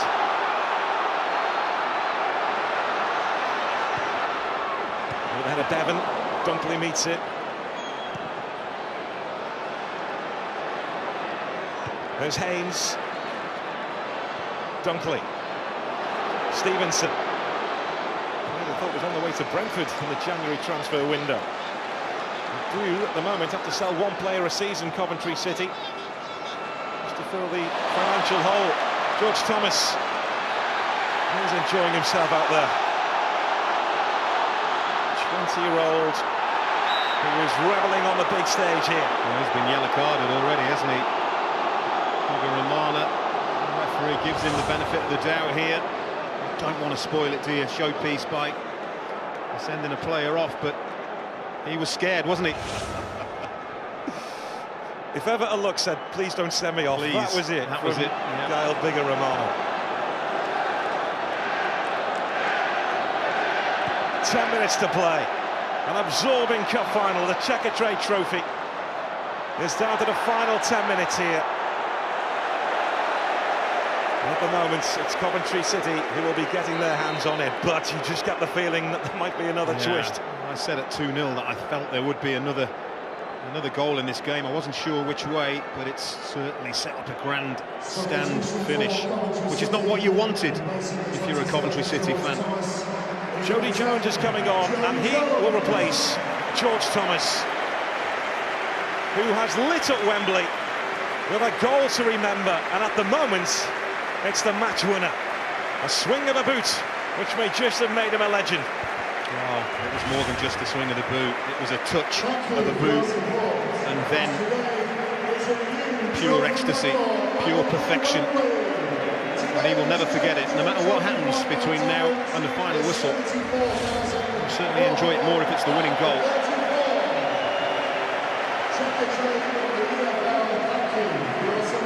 So on in his place comes Jody Jones, a player who was much coveted when he was at Dagenham and Redbridge. It was Coventry City who made the move.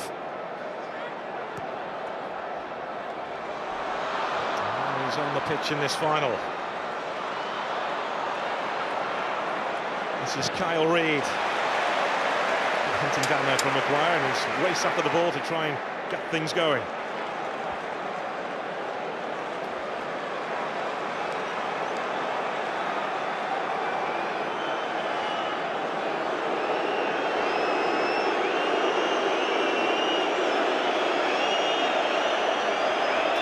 Record Checkatrade Trophy, Football League Trophy final attendance at the new Wembley today.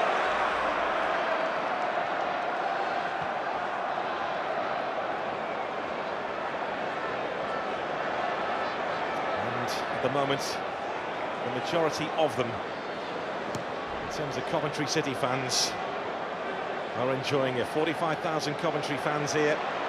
Many have travelled too from Oxford, and they are hoping for a big finish from their team here to try and get themselves back into this final. A reminder, by the way, if it is level after 90 minutes, we will have extra time in the final.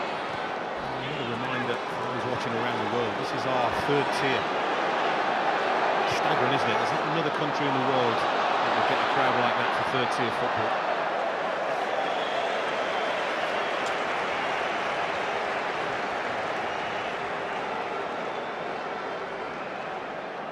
The message is clear. It's not wise to wish your life away, is it? But right now, 10, 15 minutes, I'm sure he would.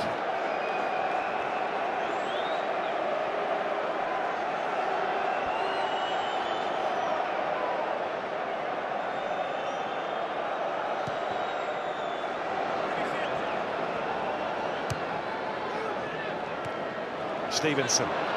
There's Dunkley.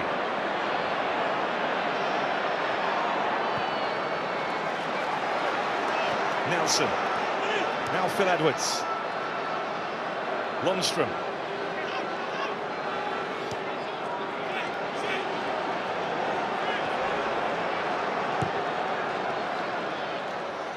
Nice ball to Marvin Johnson. Johnson. Second again, trying to bulldoze his way through. Johnson.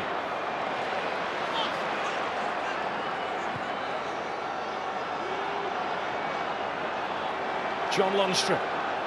Coventry looking to keep their shape here. Stevenson gets to it. Lundstrom once more. Heavy touch from him. Now it's Nelson. Chris Maguire in combat with Kelly Evans.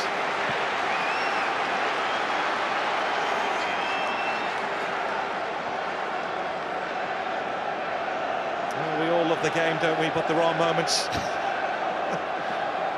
when it can really get to you. We've all been there. We certainly have. Second trying to charge forward from deep. Kyle Reid leading the breakout for Coventry City. How much is left in the tank? He's bought the foul there from Serkin, who's about to be yellow carded.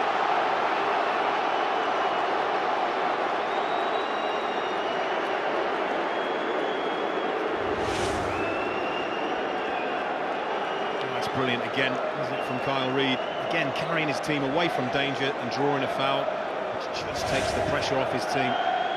Just what Coventry needed.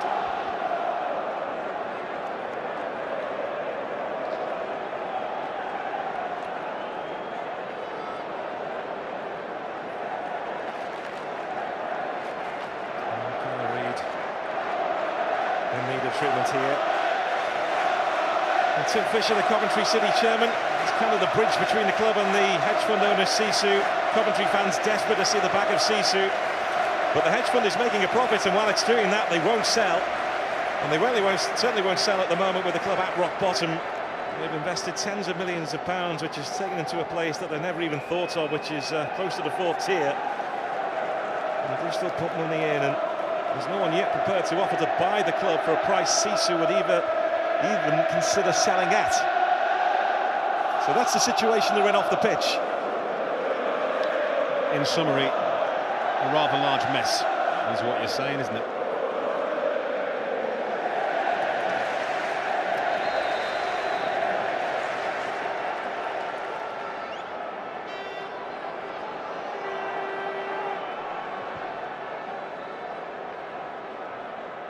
Che Dunkley. Kyle Reid's back on the pitch.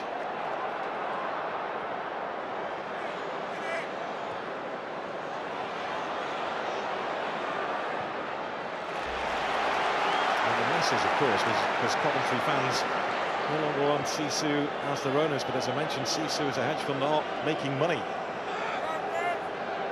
I don't really care about what's gone on, but somewhere along that chain has been a massive case of gross mismanagement. The football club have suffered.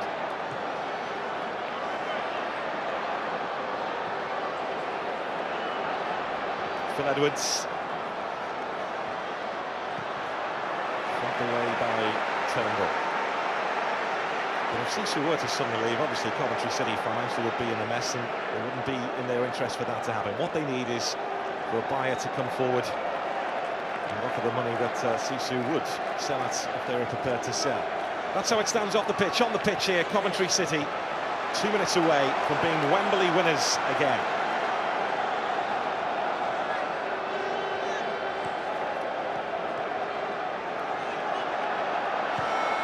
Ball's cross, Burge claims.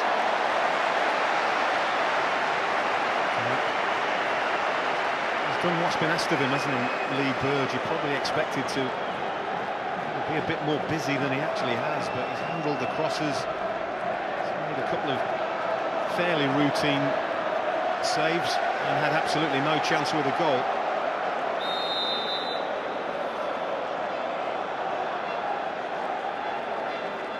Stevenson down and Rothwell.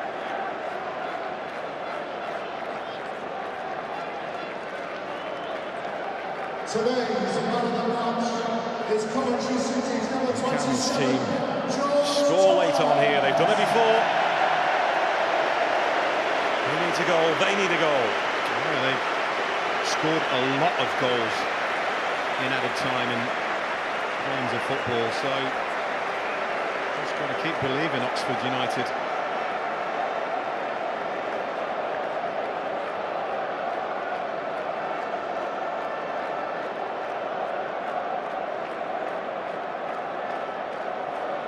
There's no other pitch like Wembley that gives players cramp, is there?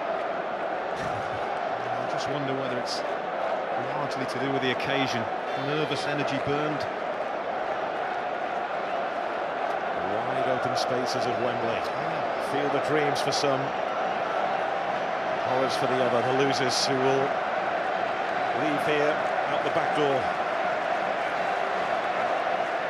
Oxford United about to bring on Josh Ruffles, who's from Oxford, who has spent 11 years at Coventry City.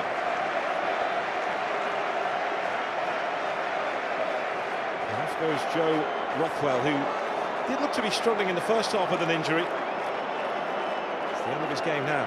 The fourth official has indicated that there will be a minimum of 5 minutes of time. We'll have 5 additional minutes.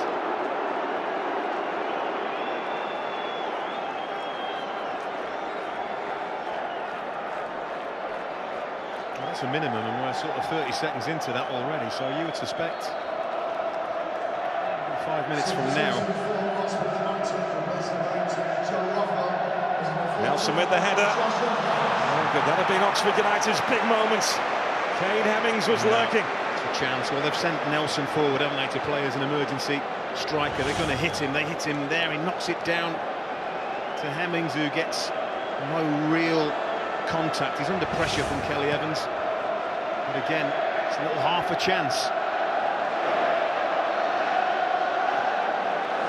Well, there's Kyle Reid again. He's been doing this all afternoon.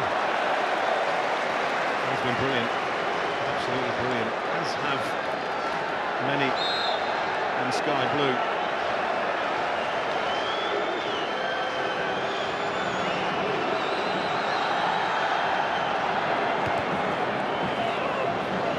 Off the head of Haynes.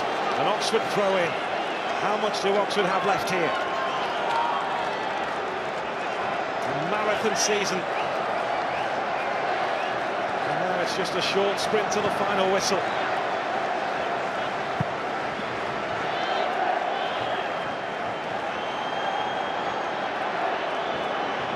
And we're the favourites to win this, but as we know, Wembley doesn't recognise favourites too often.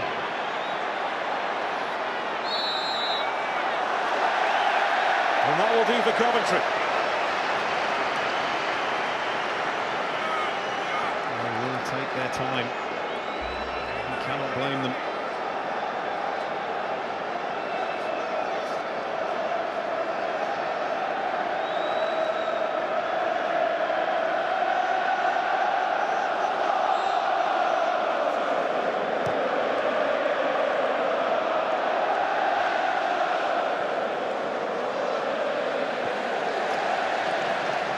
That's Turnbull, bigger Romana.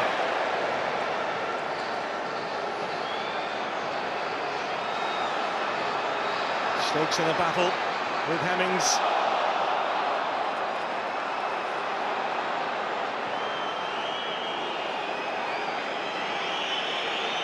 Marvin Johnson has scored a late winner at Luton in the semi-final. A wonder goal. Oxford needs some of that magic now. Ball deflected, corner Oxford. Well, nervous times for Coventry City, really nervous times, because the big guys up front now, they're winning the knockdowns and they're just getting these little half chances coming their way, Oxford. Simon Eastwood has gone forward. The Oxford goalkeeper is inside the Coventry City box.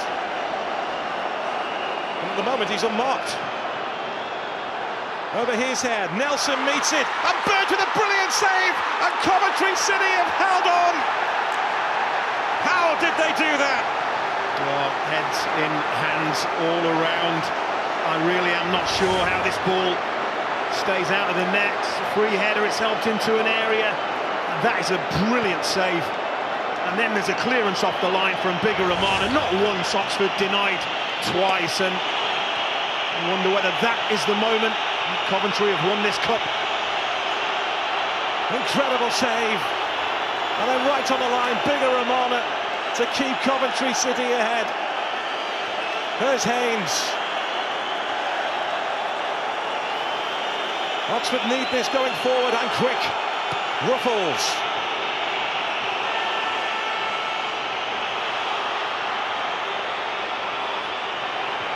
Bigger Romana involved again. It will be a throw-in. Well, Nelson, we know, a massive throw. Going to be a substitution first, I think. Yeah, Coventry about to make a change here. Stuart Bevan, the man to make way, whose granddad Cyril was a fullback at Oxford for 10 years, and whose granddad Cyril was supporting Oxford today. On in his place comes Marcus Tudgett.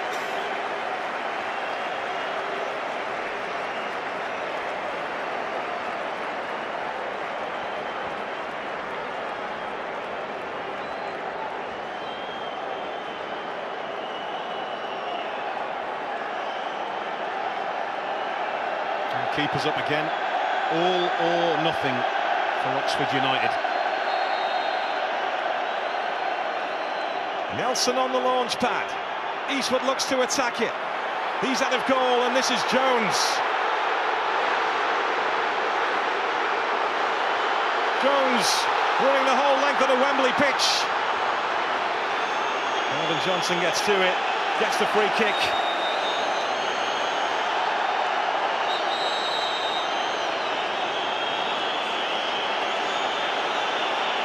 Well, this is it. The final's down to this.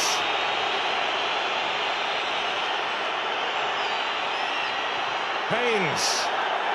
The referee checks his watch.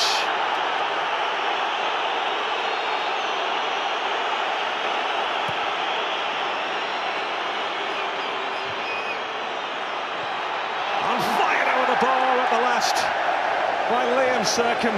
And with that, the trophy may have gone for Oxford. Oh yeah, that is that. Technically brilliant with his goal. Not so that time. And they have to believe, and you all have to believe, that that is it. And once again, Coventry City have defied expectation. Wembley, which gave Coventry City its greatest day, has become their field of dreams again. The stadium's changed, but the feeling is just the same. And wouldn't you just know it, the underdogs would come here and win. And Coventry City have won the checkatrade trophy. A double celebration for Kyle Bigger Romana, scoring the opening goal on the weekend that he became a father. The club, where he knocked on the door as a youngster and asked for a trial, they gave him a trial, his career took off, and now he's in tears of joy, because Coventry City have emerged as winners of the checkatrade trophy. An incredible weekend for him, an incredible weekend for this football club. And George Thomas with the winning goal. quite a strike too. For Oxford United, yet again, the hopes of lifting this trophy have disappeared. Wembley, a field of regrets for them once more. But Mark Robins always said he had unfinished business as manager of Coventry City. He's been brought back and he's led Coventry City onto the winners' podium here. And let's not forget Russell Slade, Tony Mowbray and Mark Venus as well, who played their parts in this run.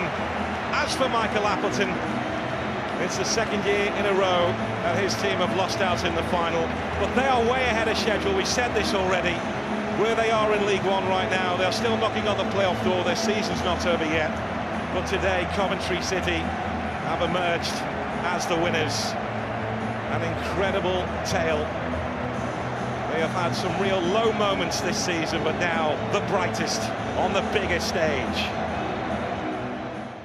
Congratulations, boys. Kyle, another Wembley win. What does this one mean to you? This one means a lot to me, obviously, because on the back of the season that we're having this year is not been the best in the league. So for us to come here today with the support that we got here today, 43,000 plus, is tremendous, and I'm just happy for everyone involved in the club, especially this man here. Since he's come in, he's been terrific for us. He's given us that dimension up front that we needed to play off and keep the ball and work hard from the top. So I'm pleased for everyone, and for me to be here again and get another win under my belt is another thing, a big achievement for me and my family. You two are the experienced players in this team. Stuart, have you had to help the inexperienced players through this week? Yeah, I think so. I mean, but for occasions like this, I think we're all in the same boat, so they've helped just as much as we've helped them. But just obviously absolutely delighted to come here today and win, and as you can see what it means to everyone. Had to show big character that second half when Oxford came back into it. We did. We dug in. Maybe a while ago we wouldn't have held on, but I thought we showed great determination and we deserved the win in the end. Well done. Thanks very much. Go and lift that trophy. Jordan, well done. You've got your hands on that trophy. What was it like lifting it?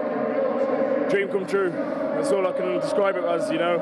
As a boy, you dream of winning a cup final and lifting that trophy, and to be able to do it is just amazing. You had to come off injured. Was it a bit of a limp up the steps? Yeah, you know, sitting there watching this, the second half after I've come off, I'm even cramping up on the bench, but you know, I managed to make it up those stairs and lift the trophy.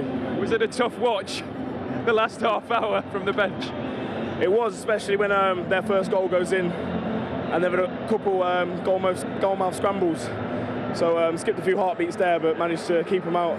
And as captain today, what does it mean to you to do it for all these fans, over 43,000 Coventry fans, and they've had a tough time of it of late, haven't they? It means everything. You know, they've had a tough time over recent years, and to just reward them with this is just everything. You know, the season we've had as well, but you know, this is a reward for them. And Mark Robins has made a real impact. 3 wins on the spin now. Do you think what might have been if he maybe come back sooner? You can't really think about that. You know, we can only think about now, and hopefully we can continue this form into the league and have a strong finish to the season. Keep hold of that trophy. Thanks very much. Thank you.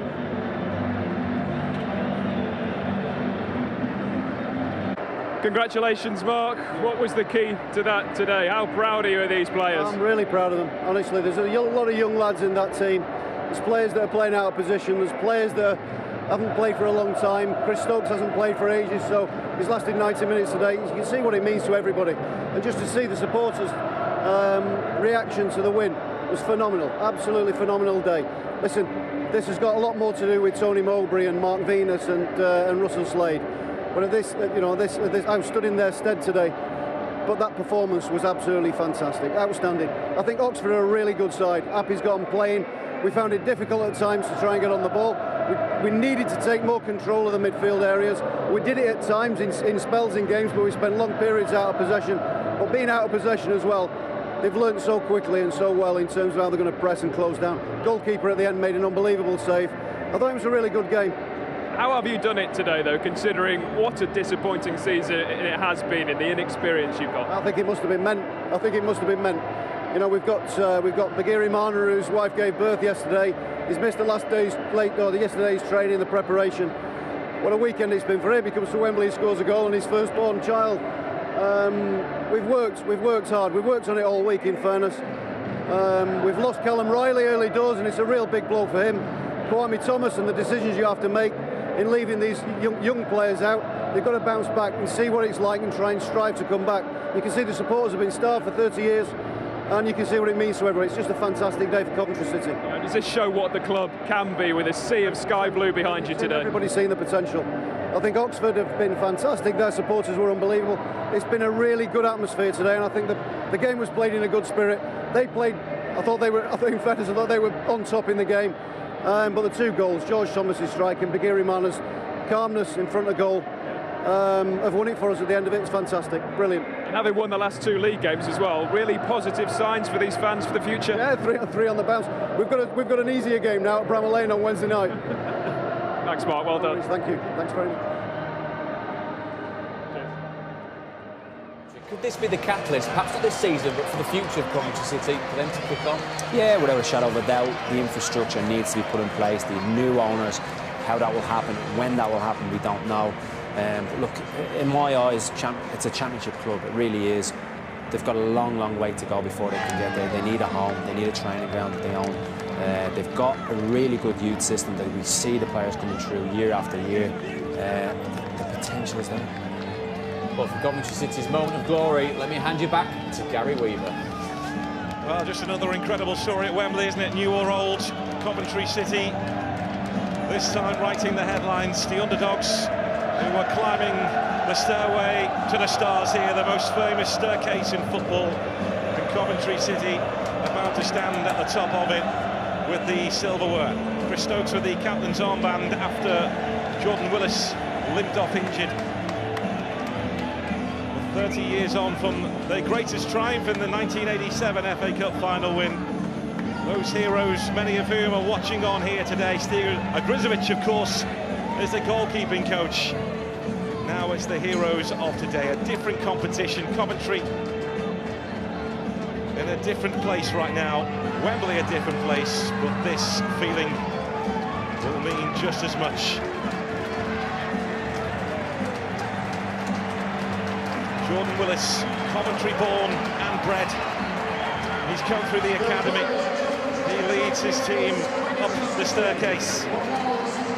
He'd have dreamt about this last night. He'd have dreamt about it for the last few weeks since Coventry City took their place at the final, and that trophy there is what it's all been about. And it will be more than just a trophy for Coventry City. It will represent hope.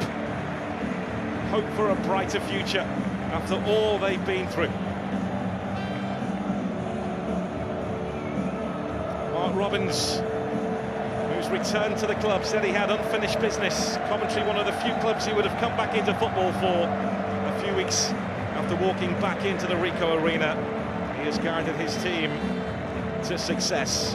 And as I said earlier, let's not forget Tony Mowbray, Mark Venus and Russell Slade, who've also played a part in managing the team this season. Coventry City need now is some stability. The discussion over who lifts the trophy is going on there between Jordan Willis and Chris Stokes by the looks of things.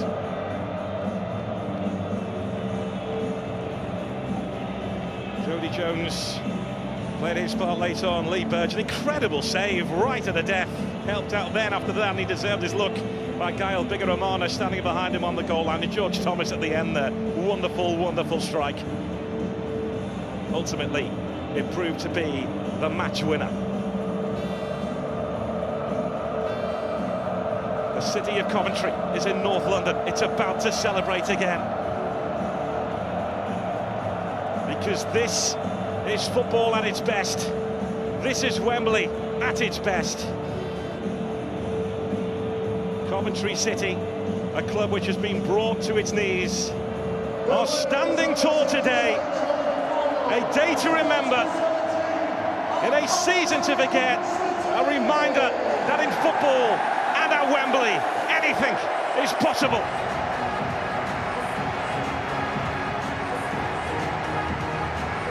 In the darkest moments, there is some light. Coventry City hold the Checkatrade trophy high, a show of defiance and a hope for a brighter future.